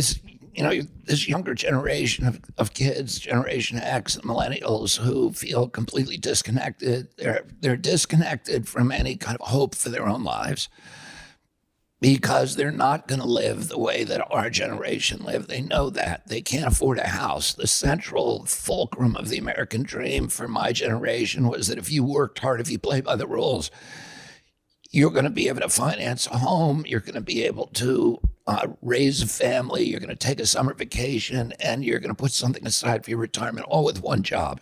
There is nobody in my kids' generation. I have 7 kids. One of them is in a house. The 6 younger ones, who all have good jobs, all went to great schools, none of them have a hope for getting in a home. So part of it is, and there's this poll that was taken in 2013 where Americans under 18 to 35 were asked, are you proud of the United States of America? 85% said yes. The same poll taken 4 months ago, 18% said yes. So somehow that entire generation in the last 2 presidencies has completely lost faith for their future. And I think that's part of the problem, this detachment. But also there is the shattering of community bonds that's occurred, where people are being fragmented, they're being alienated, atomized, and a lot of it has to do with social media and the kind of decline of communication, the decline of social relationships, the destruction of Main Street, with the local, all of these little things that bound us to community, nature, the local store, the hardware store, the bookstore, the relationship, the Boy Scouts, all of the relationships that we had are now, that held our country together and that built this idea of community are now being eroded, and we need to build those back. And we build those back by rebuilding our industrial base, by getting people into homes. Because if you're in a home, then you care about your community. You go to the PTA meetings, you go to you care about your police, your fire protection. You're part of a community. You're part of something bigger than yourself. But also you have equity so you can borrow money. And if you have an entrepreneurial impulse, you can pursue it. And this generation, part of going from a nation of owners, from an ownership society to a nation of renters, we go from being citizens to being subjects, and they see that happening to themselves. And, all of this alienation and dispossession that you see in that generation is this confluence of economic factors and the social media that are just driving people apart, and all the bonds that once held together are gone. One of the things I'm going to do is start these wellness farms. and that's going to be my big Peace Corps program. Right now, the biggest industry in rural areas is prisons. And I'm going to start building these wellness farms where kids can go and reconnect with the communities where there's no cell phones, there's no screens, people raise organic food. They can attend if they want 12-step meetings, but it's their recovery areas. People can get off of SSRIs, they can get off of benzos, they can get off of illegal drugs, go there for as long as they need to go and recover. I went to the model for this place in Italy called San Patrignano's, where they have 2,000 kids and it's about several thousand acres. They have a vineyard, they have kennels where people learn how to take care of animals for, as part of an employment. They have a bakery that's a prize-winning bakery. They have a winemaking facility that's, produces some of the best wines in Europe. They have a furniture factory, they have an apparel factory, they have wallpaper painting, and they have traditional artisans who are teaching these kids a trade. And when they leave, they have something. They're placed in a job when they leave. There's a place in Salt Lake called The Other Side, which is based upon that model, and they're doing the exact thing in downtown Salt Lake. And they have 300 ex-cons there, a lot of them drug addicts. And they run one of the biggest storage companies in Utah. They own a moving company. They own a lot of little companies, and they teach these people how to be reliable, how to show up on time, how to talk to other human beings, how to keep a bank account, all of the kind of the skills that you need to be part of a community and part of society. And we need to reparent this generation of kids and restore them. We're spending, right now over $100 billion on Ukraine. And we have a crisis in this country that is, that we're ignoring. And we're losing this generation of kids. And, I'm going to put an end to that. Nice. Awesome. Yeah, that's something I always worry about too. It doesn't seem like it's going very well for a lot of people. Yeah, but you love the Donbass region. The what? The Donbass region. What's Matt's Donbass? obsessed with it. That's why he keeps giving all that money to Ukraine. The last thing we True. want is Russia to get the Donbass region. I am on a hamster wheel. That's all I podcast for, is to send more money to the Donbass. My son went over there. Yeah, I knew that. Connor. Yeah. How's he doing? He's good. He's practicing law now in New York. I mean, in LA, he's living with me, which is great. He's got a very, very beautiful Brazilian girlfriend who's a pop singer. Awesome. I think they may be getting married. Hell This yeah. is all private conversation, right? So why can't we be friends with Russia? With Russia. Yeah. I don't understand why we can't just be I think friends. we should. I think we can be. I think I think it's important. What? I think it's very important. Yeah, I think it's really important too. And that's, they lost the Cold War. Yeah. And, the most important diplomat in modern American history is a guy called George Kennan. And he's the architect of the containment policy after World War II. And he said, in 1997, when the Clinton administration began extending NATO to the east, to putting it in all these former Soviet bloc countries, he said, you can't do that. You're treating Russia like the enemy, and it is going to be a self-fulfilling prophecy. You're going to turn them into the enemy, because if you treat them that way, they're going to have to arm and they're going to have to defend themselves. We should be inviting them into the market. We should be inviting them into, Western life. And I think we lost a big opportunity there. And I'm not saying Putin is a good guy, because he isn't, but the Russian people like us. And Yeah, they love our culture. yeah, I truly don't understand it. the same is true of Iran, by the way. I mean, Iranians love the United States. I read this poll recently that the favorite television show for Iranian teenagers was Oprah. Nice. That's awesome. They're not exactly like American teenagers, but they have That's a really funny. fascination. There's like 40-year-old women. Oh, they're like, Yeah, it's crazy. It is crazy. Yeah, it's like just open up trade and just, be cool. I don't know. Russia for real is like. Russia scares me. I've told you, every night I've been listening to this book. It's called A Nuclear War Scenario. yeah. It's terrifying. It's the scariest book I've ever read. And it's like, Yeah, Why are we? Why are we even coming close to the idea of this? It's the end of the world. And people assume that we've got the best nuclear arsenal in the world, and the Russians do. Yeah, I think they've got 2,500 more weapons than we do, but they have much better weapons. They have better defensive weapons. The thing that's really scary about the book is it talks about Russia's like Tundra, their early weapons. What's that, like early detection technology is like kind of subpar. So if we just launch any missiles, they have no idea. And they're like, that could be 100 missiles. It could be at Russia. We have to preemptively strike. Oh, no. It's a nightmare.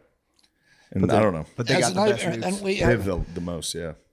we have, if they do launch, or if there is a mistaken launch. Yeah.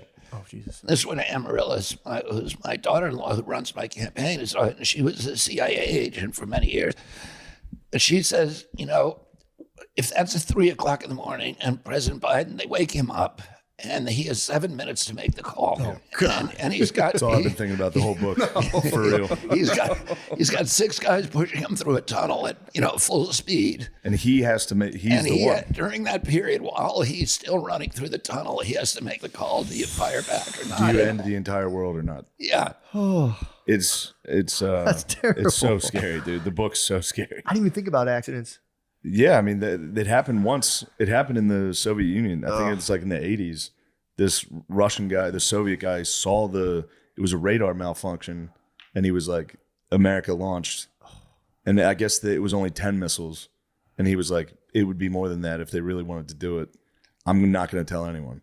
And he was right. There was no actual Did he launch. get court-martialed or something? I'm not sure. I think he eventually one of those guys got court-martialed. He got considered. Yeah, his nickname's like the guy who saved the planet because he did. Because his real job was to say yes, they launched, and he was like, I don't know. This is like a big responsibility to end the world right now or not. Whoa. Yeah, it's very scary. Yeah, that's terrifying. And I never thought that. It reminds me of that Trump speech. He was like, "It's the N word."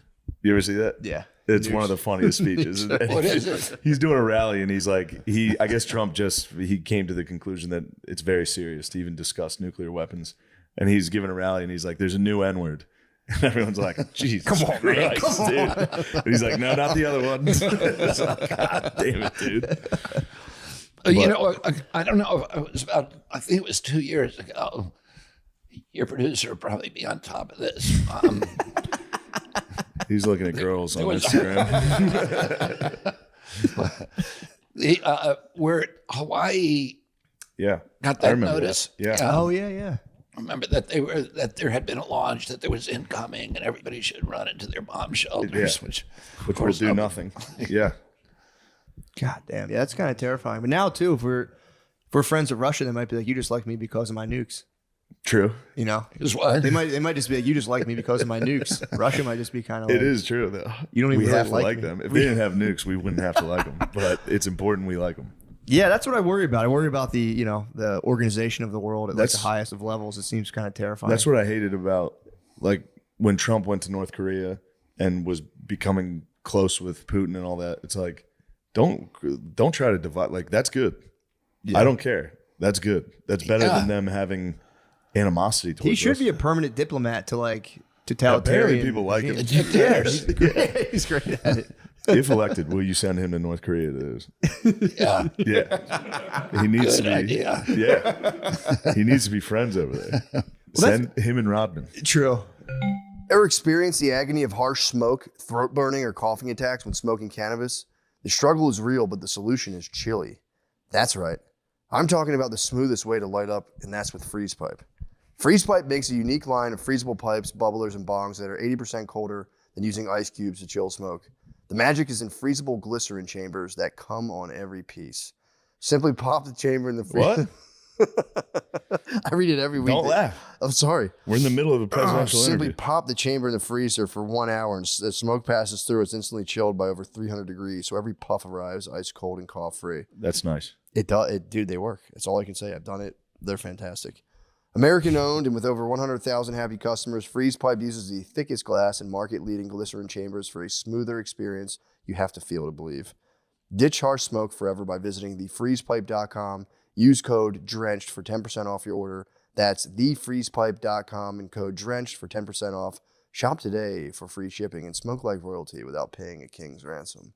That's nice. Yeah, that's important. It's also funny. This is in the middle of an RFK interview. I know. I was thinking that. Let's take a break from talking to a presidential candidate and let's talk about Prize Picks. Prize Picks is America's #1 fantasy sports app with more than 5 million members. It is the most fun and exciting way to get in on the action. Oh, I thought you were laughing about something. No. While you watch your favorite sports and players, you just pick more or less on 2 or more player stats for a shot to win up to 100 times your cash. Testing my skills on Prize Picks this playoff basketball season is the most simple way to get in on the action. You just select 2 or more players, pick more or less on their projected stats, and submit your lineup. Prize Picks offers injury insurance so that your lineups they stay in play even if one of your players gets injured this basketball season. That's nice. Yeah, that is. If you have a player who exits the game in the first half and does not return in the second, Prize Picks will have your back and not count that as a loss. Hell yeah. Personal endorsement. I love it. You got any more picks? You nailed it. I mean, dude. I nailed it last week with DiVincenzo, but Kyrie's at 22.5. Luka's at 28. I go Kyrie. No, you mean Above, More. more. My bad. Can't say that. More. I go more. You're going more on Kyrie? Yeah. They're Go playing, more. who are they playing? OKC, that's right. What's Gillis Alexander at? Is he on there? Don't be sorry, Yeah, Sean. check it out, man. Jesus Christ. They do points, rebounds, and assists, and it's 44.5. That's pretty good. Can I take the line? combined. Can I go I'm some going to more go or less? Gilgis. I'm going Gilgis. Gilbers. More. More. Nice. What All about right. rebounds? Can I do something else on rebounds? Yeah, you totally. It combines them. So you're taking Kyrie. Oh, wait. So Kyrie's 22 all combined? No, they do just points as well. Oh, okay. That's the only option Betting they on have some, for or Gilgis doing is more or combined. less on some bounds would be nice. You can more or less bounce. I want more or less on some bounds. Who you more or less on bounce? Sean Bradley. All right. Kyrie for sure. Download the app today and use code DRENCHED for a first deposit match up to $100. Again, download the Prize Picks app and use code DRENCHED for a first deposit match up to $100. Pick more, pick less. It's that easy. Fantastic. Here we go. Oh, yes. Shout out to our favorite sponsor, True Classic, for making us fellas look and feel good no matter how we move. Elevate your style this summer with True Classic, where timeless pieces meet modern comfort. Our favorite sponsor, True Classic, You have is a here to timeless help. piece. Is here to help you make it a summer to remember in clothes that you will never forget. Say goodbye to old, worn-out tees and hello to True Classic's ultra-comfortable essentials range. From fitted t-shirts, athleisure, jeans, sweaters, outerwear, and more. Make it a True Classic. Whether you're hitting the gym, relaxing at home, or exploring the globe, True Classic has you covered. They've already helped over 2 million men look great in their apparel, and now you can save big while you do so. Dude, honestly, True Classic has been storming my closet, and they might be my favorite tees out of all the tees. True. Hand on the Bible. True. When I put them on, if I closed my eyes and did just like a field test, I've been loving True Classics. Classic. I've been looking for the most comfortable tee, I should say. I almost said most expensive. I'm looking for the most comfortable. And they're It's up going to there. be important to find a nice and comfortable tee, Dude, especially down here in the Texas sun. I've been trying different tees, and they're actually very, very comfortable. For a limited time only, get 25% off when you shop now with my exclusive link at trueclassic.com/drenched.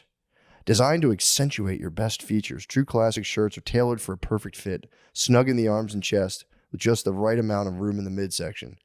The best part is that True Classic sells premium products at an affordable price. You can get their best-selling t-shirts, hoodies, jeans, and more in 3, 6, and 9 packs. Looking to dress up? Explore the short-sleeve button-ups for a relaxed yet polished summer look. Pair them with True Classic's authentic jeans for a laid-back vibe that never goes out of style. So if you're ready to upgrade your closet, shop now with my exclusive link at trueclassic.com/MSSP and save up to 25% off your first order. Discover the perfect blend of summer vibes and timeless elegance with True Classic. Shop now and elevate your summer wardrobe with ease. Please elevate your summer wardrobe.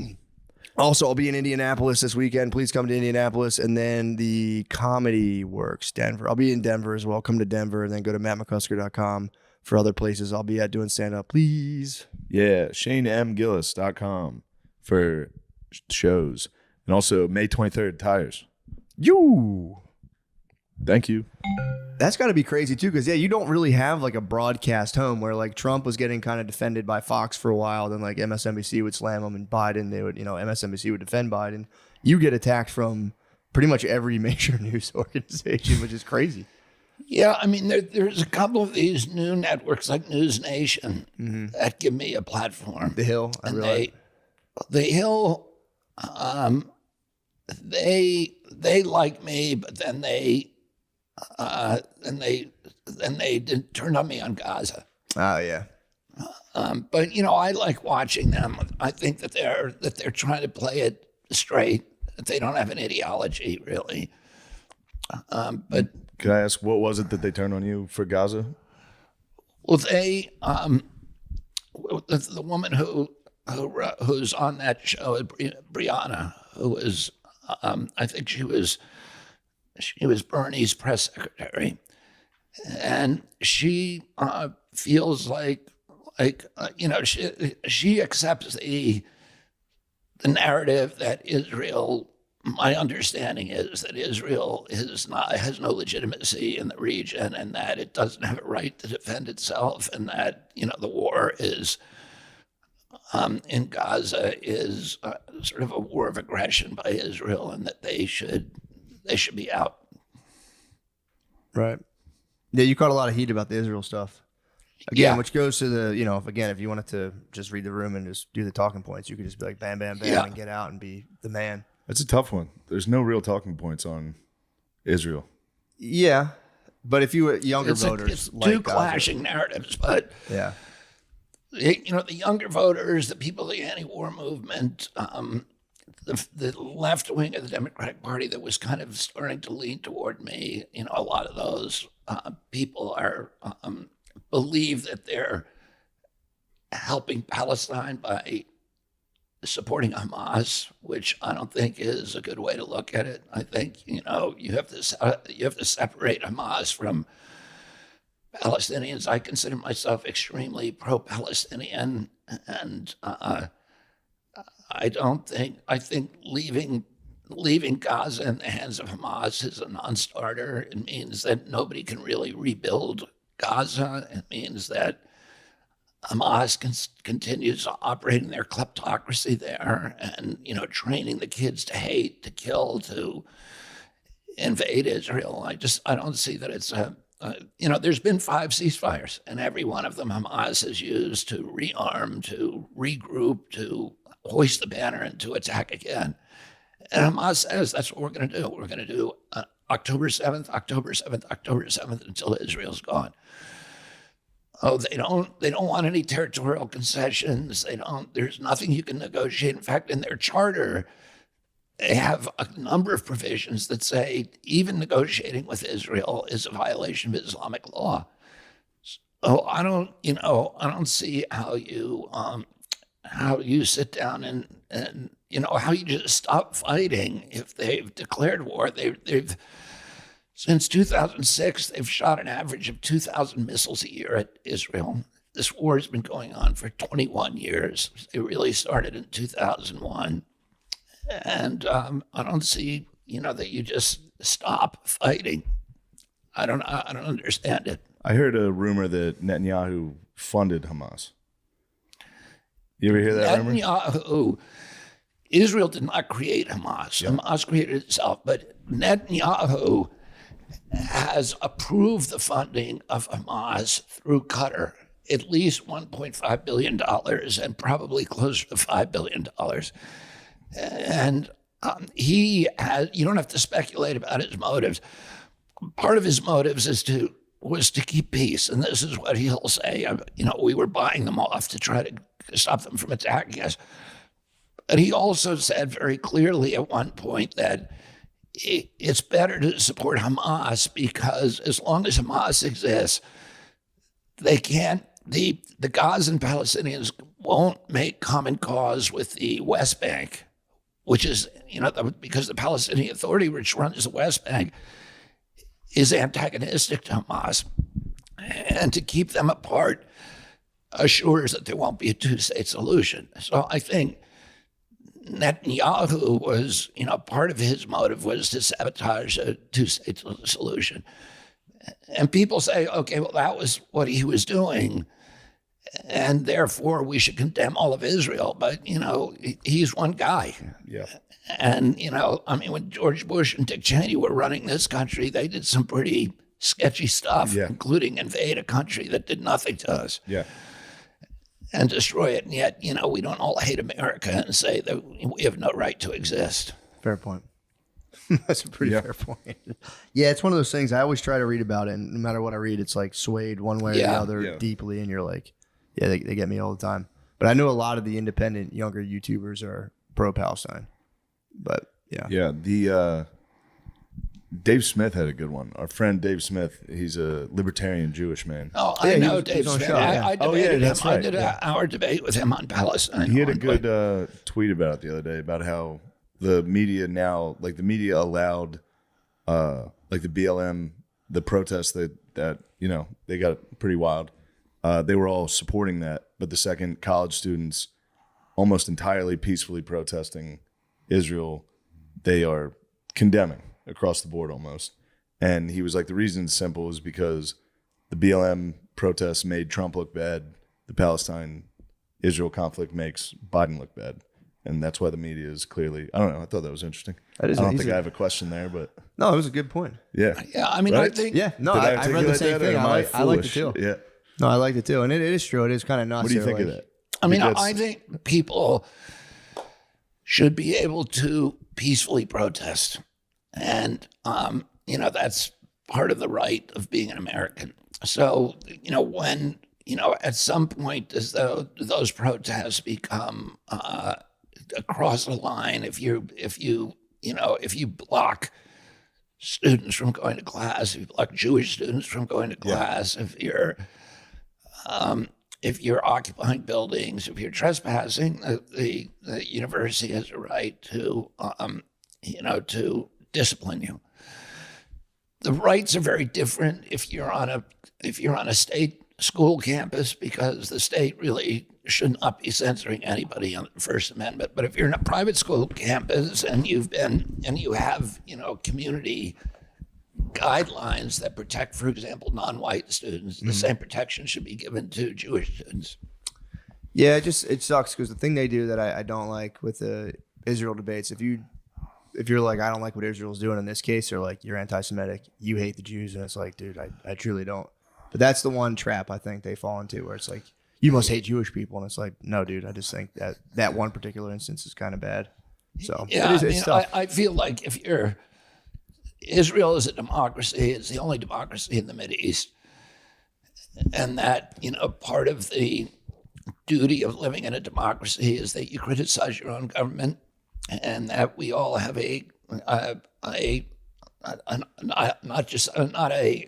don't know if an obligation, but we all have a right to criticize the government of Israel without being anti-Semitic. I think it turns into anti-Semitism when you're applying a double standard, when you're judging Israel by standards that you're not judging the neighboring countries or West Bank or Gaza. If you say, Israel is guilty of genocide, which clearly it is not. Israel, there were in 1948 when the Palestinians left Israel, 750,000 of them left. There's now 7.2 million.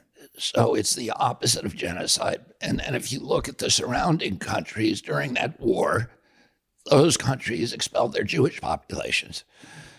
There's many of those countries, for example, Jordan, where there's not a single Jew. And the countries that still have, there's only, I think, 15,000 Jews remaining in all of those countries. And that is a genocide, and it's continuing. And those countries are also committing genocide, many of them against Christians, like real, organized, systematic, we're going to kill you if you don't leave. And that's not true in Israel. Israel, if you're a Palestinian in Israel, there's 1.8 million Palestinians who have Israeli citizenship, and they have all the rights of Jews. They vote in elections. They can run for the Knesset. There's 10 Arabs who are serving in the Knesset. They can run for prime minister. They serve on every level of the judiciary. In fact, 4 years ago, a district court judge who is Arab convicted an Israeli prime minister of corruption and put him in jail for 7 years. And that decision was upheld by an Arab judge on the Supreme Court. Nothing like that could happen in the West Bank. In fact, these protests, if you tried to do these kind of protests in the West Bank or Gaza, you would be killed. You know, there's no free speech. There's no freedom of press. There's freedom. In fact, I think there's 27 states in the Mideast, and I think 26 of them have an official religion, and Israel is the only one that doesn't. Israel has freedom of religion. You can worship anybody you want in Israel without penalty. You can, people who are Arab or Druze or other nationalities and ethnicities, Shia or Sunni, have all the same rights as a Jew. So, saying that you're, saying that Israel commits genocide without talking about what's really happening around them is a double standard. And when there's no freedom of the press. There's no, in West Bank or Gaza. If you even talk about these things, about opposing the leadership, your life is at risk. If you're gay, you get killed. Heard that. Yeah. If you're a woman, you have no rights. There's, Yeah, I've heard they're pretty tough on that as Yeah. well. What did Dave Smith say? Tough on crime. Yeah, tough on. What did Dave Smith say? what? What did Dave Smith say to all that? What did he say? Nah. Oh, well, we didn't, Dave is a very smart guy. Yeah. He's one, and that's why I wanted to talk to him about this.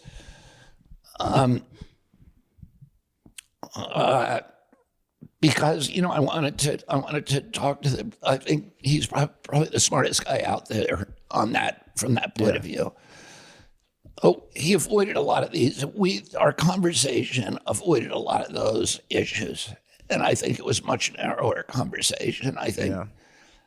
Yeah, those debates spin off into like in 1942, the jurors, blah, blah, blah, and they did this, and the battle of blah, blah, blah. And Yeah. you're like, I don't even know what you're talking about. Yeah. But yeah, they should really, put that into more of a ceasefire. But it is tough because, It's hard to talk about the issue without talking about the history. Yeah. Because it goes, there's kind of an assumption that Israel is not a legitimate country somehow.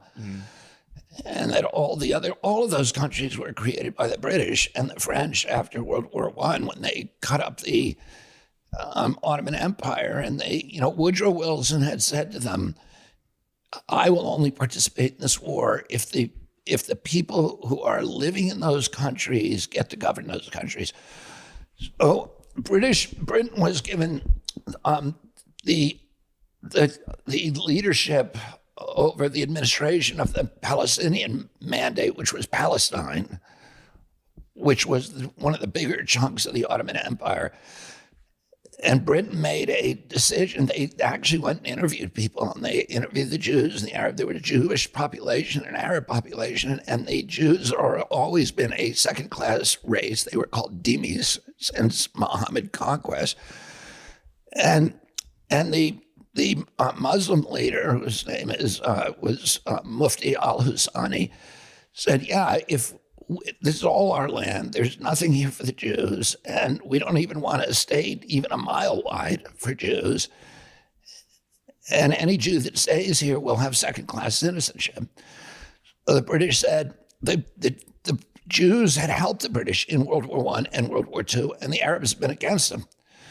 Oh, the Jews had taken Israel's promise that we're going to give you your homeland here. They said they were going to give them all of Palestine. Instead, they gave 85% of Palestine to Arabs, and they gave them a little sliver, about 10 to 15%. And so Israel, but all of those nations were created out of whole cloth, and none of them made any sense. I mean, Syria had a Kurdish population in it that was never given a homeland. The Christians were given a homeland in Lebanon because there's a lot of Maronite Christians, so they were given their own homeland. the Jews were giving up a small, tiny little homeland in Palestine, which is, where there had been a Jewish presence there for 2,700 years. The Arabs were given most of it. But there's a feeling among the Arabs that Jews shouldn't have any of it. And that's really what this dispute is about. How could we end it? Nukes. No. Listen, They keep bringing that shit up. I know. The thing is that Israel is at peace with two of its neighbors. When I was growing up, it was inconceivable that Israel would ever have a peace agreement with Jordan or Egypt. And it has peace agreements. Now you have the Abraham Accords that are three more nations that want to make peace with Israel. And it appeared that Saudi Arabia also wants to join the Abraham Accords. And, Saudi Arabia did something really interesting, which is after 9/11, because Saudi Arabia had a very, very radicalized population. And those were the people, I think 26 of the hijackers on 9/11 were Saudis, because they had these Wahhabi, this strain of Wahhabism, which is a very radical form of Islam and jihadist form. And the Saudi Arabian government had encouraged it. But after 9/11, they were critiqued all over the world. And they made a decision, we're going to de-radicalize. And they put in place all of these programs to de-radicalize their population, and it worked. And so I think the ultimate solution is economic development. We need, Gaza should be one of the richest, most pleasant places to live in the world. It has miles of white sand beaches. It's the beautiful bluffs. It has the richest agricultural land. It has a foot of topsoil. It's an oasis, so it has abundant fresh water. It has a port that is at the confluence of the Mediterranean Sea and the Suez Canal and all the trade routes from Africa, Mideast, Asia, and Europe. It should be the Singapore of the West. And if you had people who are focused on economic development, this place would be thriving. But instead, all of the money that they get, they steal. The top guy at Hamas, Ismail Haniyeh, has a net worth of $5 billion, which he's stolen every penny of it. His two lieutenants have a net worth collectively of $6 billion. And all the other money they get, they spend building an underground city, 300 miles of tunnel. Imagine the innovative and the entrepreneurial and the resourcefulness of these people to be able to make 300 miles of tunnels under their city. And all that's gone to war. What if you put that resourcefulness to work actually building a society that people could be proud of, which is what the Jews did. The Jews took a piece of Israel, of Palestine, a little tiny sliver 9 miles across, and it's now got one of the highest GDPs in the world. And it was barren wasteland for thousands of years. And, the people in Gaza have that capacity. And I think if the world comes together around them and says, we're not going to tolerate Hamas anymore, but we're going to create a Marshall Plan so that, you and your children and generations of children can thrive. This is what we did after World War II. The Nazis ran Germany. We denazified them, and now they're the richest country in Europe. And nobody worries about them going to war because we got rid of that ideology. The same thing happened in Japan. It's the richest, Japan, I think, third richest country in the world. So, I think you can de-radicalize them with good leadership. The problem is that, there's some institutions there, including the United Nations, that have actually amplified the problem rather than trying to solve it. That's a good answer. The regime So changes. far, is this your funniest interview that you've ever done? This is good. No, that's good. But the regime changes in Germany and Japan, that was a pretty heavy cost. We It's gonna be harder to- killed 2 million German civilians. Yeah. It's going to be harder. It's difficult to do that. Well, but it's a much smaller country, right? Yeah. So, it did come at a heavy cost, but I think to me, you have to get rid of step one is they have to get rid of Hamas, because let's say Israel left right now. Israel left Lebanon, and and Lebanon immediately Hezbollah became the hero and the kind of the world, became 10 times as powerful because it looked like they had defeated Israel militarily. So if Israel leaves right now, it makes Hamas 10 times as powerful, and then they leave an enemy at their border that they know is just rebuilding for the next attack, and that is not going to negotiate with them. It will not be satisfied with any outcome except the annihilation of Israel.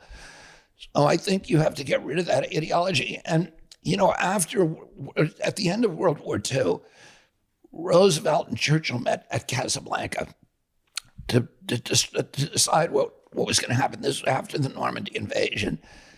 They knew that they had the capacity then to destroy Germany.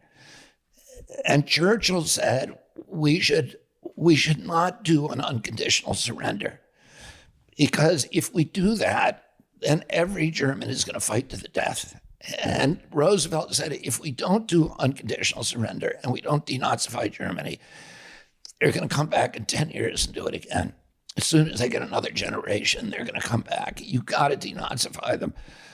Oh, I think the same argument applies to Hamas, is that you got to get rid of them in order to give the Palestinians a chance to really rebuild their country. And then the whole world has to come to their aid and start, incentivizing economic development rather than, the devotion, the commitment to all of their human and financial resources to a war machine. After World War II, we had, between 1944 and 1948, we did the Marshall Plan in Europe, and there were 17 countries in Europe. We rebuilt them all. And we rebuilt them. The amount of money that we gave for the Marshall Plan was $626 per capita, per person in all of those countries over a 4-year period. And in 2023 dollars. So it was $42 at that point. Today it's $626. We've given over the past 20 years $8,600 to every Palestinian. And yet they're worse off than when we found them. Why? Because all that money's been used, either stolen or used to build a war machine. And so, it's just throwing money down a rabbit hole instead of building a society that makes people proud, that, makes people hopeful about their future, that gives them power in the world and sovereignty over their own destinies. And that's what we need to do for the Palestinian people. Yeah, it's just tough now. Like in World War II, you could people go to war and they'd be like, oh yeah, whatever. It just is what it is. Now with there's footage, there's babies dead. It's all of it can just be spun into just you don't know what's what. You're seeing it on social media. Yeah, and you're just this is terrible. So like you were saying, if you have to, take military intervention to remove Hamas, Shane's yeah, well, you have to kill hundreds of thousands of people. It's I feel like people feel they see the effects of war more acutely now. So it just seems just they do a good job of keeping the Ukrainian footage out. Yeah. You don't see that. Yeah, I guess you really don't. I think that's interesting. I haven't seen. You don't see any of it at all? Rarely. You see some drone operating footage, but there's really not that much online about what's going on in Ukraine. That's weird. Yeah. Compared to Israel-Palestine. There's videos. They're everywhere. Yeah. Terrible. I don't know. You know what? I mean, there's much worse wars going on right now than Ukraine. Yeah. I mean, I think there's been 300,000 kids killed in Yemen. Yeah. And, we're supporting that war and nobody complains about it. Yeah. And, then there's in Syria, the same thing. What they did to the Kurdish population in Syria and Iraq, we killed 500,000 kids. With the sanctions and with the war, 500,000 children died. Yeah. To get rid of a guy who never did anything to us. Terrible. So so we do have to ask ourselves, and there's conflicts all over the world right now that are worse than what's happening in Gaza. And why is nobody complaining? Why don't we have protests? Do we only protest when there's Jews involved, or do we care about all these other places where Muslims are being killed? The Uyghurs in China, all over there are slaughters taking place of Muslims and evictions taking place, and nobody's complaining about them. But it's just one place where they complain, and that's when it happens to be when the one Jewish nation in the world. And by the way, people say, when they say Israel is an apartheid state, how can you say that when every nation in the region has actual apartheid rules, and Israel is the only one that doesn't? The apartheid was in South Africa, and there was 143 rules that were race-based and that punished minority races or give them.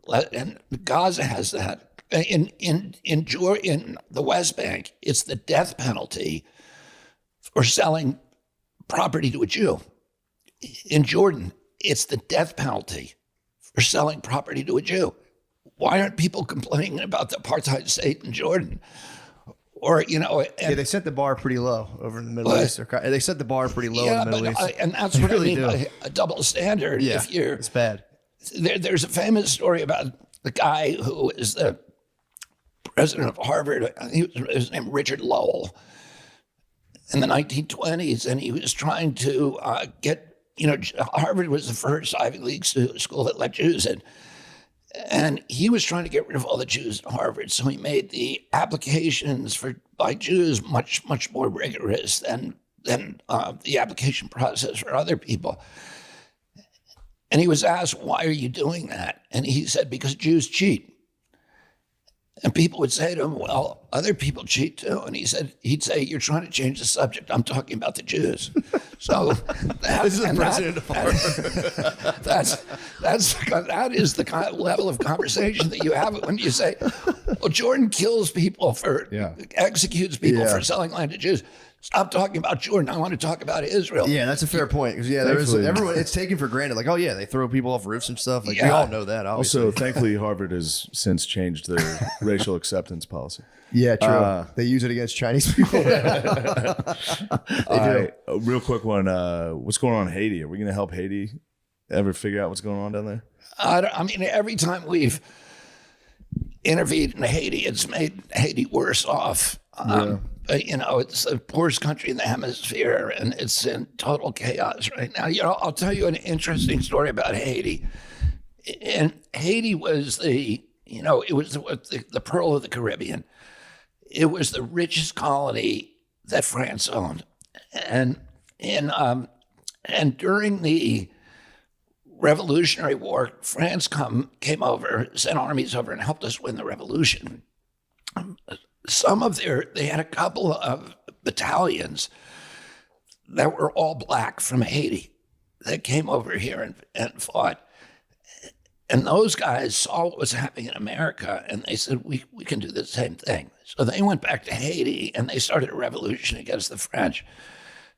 At that time, there were Americans who were coming down up the Ohio River into onto the Mississippi and invading New Orleans, which was a French possession. So there were Americans flooding into New Orleans, and the French were worried that the Americans were going to take New Orleans away. So it sent the biggest fleet in history over to New Orleans to get rid of all the Americans. And they said, on our way, we're going to stop in Haiti and suppress this rebellion. They stopped in Haiti, and the Haitians wiped them out. Along with yellow fever, they destroyed the French army, the French military, and the French had to go limp back to France without ever going to New Orleans. And when they got back to France, they had bankrupted the country. And so Napoleon had to sell New Orleans, the Louisiana Purchase, to America for, I think, $28 million. Damn. And it was Haiti that really created, in that way, that played such a key role in creating our country. And the Haitians expected support from us because they were the second place in the world that had a revolution against colonialism. They were trying to start a democracy. But the slave owners in the American South were very, very worried about the example. So so the U.S. government therefore boycotted and starved Haiti, and that was the beginning of the destruction, because it was the richest island in the Caribbean in the world. And because of that, because they were being starved to death, they had to cut down all the trees, and the soil eroded, and you had this cycle where the U.S. then goes in and invades periodically with the Marines, and every time just takes a little more out of Haiti. So it's a sad example of U.S. foreign policy. That's pretty terrible. I didn't know that. Yeah. Oh, Yeah, Haiti's. There's a good podcast on it, Revolutions, about the Haitian Revolution. It's pretty awesome. I know you're running out of time. I understand. true. I understand. But yeah, we should help them out, don't you think? Yeah. Yeah, True. we gotta help our neighbors out. yeah. That'd be awesome to do. Work on those cartels a little. So Let's figure it out. I have one quick question left. So I don't think you've never voted before, have you? No. Neither of us have ever voted before. How do you do it? How do we Yeah, vote? yeah. I know we got to fill out a form online to register. How do you actually vote? I've never done it before. How do you vote? Yeah. How old are you? 38. And you never I voted? told you my generation is dispossessed. You don't make fun of me. I'll tell you what. You don't need an ID. You don't need an You ID. definitely don't need an ID. That would be racist. Wouldn't it be racist if you need an ID? Anyway, I'm gonna go. No, to I'm just the bar. kidding. We go online. Those racist bastards better not check my ID at the True. bar. True. You I know know what? how you do it. You go online, fill it out, and then go in there. Yeah, I mean, one of the things I'm going to do when I get into the White House is the first day I'm going to order the passport office, or I order the post office and the State Department to issue passport cards to every American who can't afford them. Because right now there's a lot of Americans who don't have ID. They don't have a government issued photo ID. Mainly they're people, they're elderly. They're all Democratic constituency. They're elderly people whose licenses have expired. They're young college students who can't get a license. I mean, who haven't gotten a license yet. Because that whole generation. I mean, the day I was 16th birthday, I had my driver's license. Yeah. And I currently have an expired license, and it's hard to You get. do? It's hard to get an ID in Texas. yeah, You have to sign up like 3 months in advance. yeah, and then it's a nightmare to go forget into to go. DMV. Yeah. Nobody wants to do that. And then there are minorities in cities who don't have driver's licenses because they don't have a car. So that's why the Democratic Party does not want voter ID at the voting booth. So what I'm going to do is I'm going to say, and nobody wants to go to DMV, but there's 30,000 post offices, and anybody who is a U.S. citizen ought to be able to go there and get a government-issued photo ID. Al Sharpton and Andrew Young have said, if I do that, they will waive any objection to requiring a ID at the voting booth. So that will diffuse this huge tension between Republicans and Democrats. You don't want ID at the voting booth. We do. Obviously, we should have ID. And I understand why the Democrats don't like it, because it disenfranchises millions of their voters. We could solve that problem that way. The other thing is, if you don't have a driver's license or a government-issued photo ID, you're a second-class citizen. You can't open a bank account. You can't go to get on an airplane. You can't stay in a hotel. You can't see your kid at school. So it will solve problems for a lot of other people. And then right now it's illegal to employ an illegal alien, an undocumented alien. But people do it anyway, because all you have to do is check out a box that says, I saw their Social Security card. Well, Social Security cards are easily fabricated. They're used on job sites in New York. They're passed hand to hand, so everybody just shows them to the boss, and then they pay him in cash at the end of the day. And nobody ever gets arrested for hiring an undocumented. What I'm going to do is say everybody has to show a government-issued photo ID at a job site, or the employer goes to jail, and that will shut down the border. Because everybody's coming through that border because they want a job. If they know you cannot get a job in the United States unless you have a government-issued photo ID, they're not going to be flocking there anymore. Yeah, it seems like a pretty simple. I don't know. That's crazy. They've never done that before. Never even thought of that either. I was like, well, you just can't get one. Sorry. Yeah. Just print them out. It's a good idea. I think we have to wrap it up. Thank you very much. This was Yeah, thank you so much. Shane, Matt, thank you so much for having me. I'm sorry I wasn't a funnier. No, you're that's great. okay. Podcast. yeah, No, dude, it was you were great. That was awesome. Thank you so much. Thank you.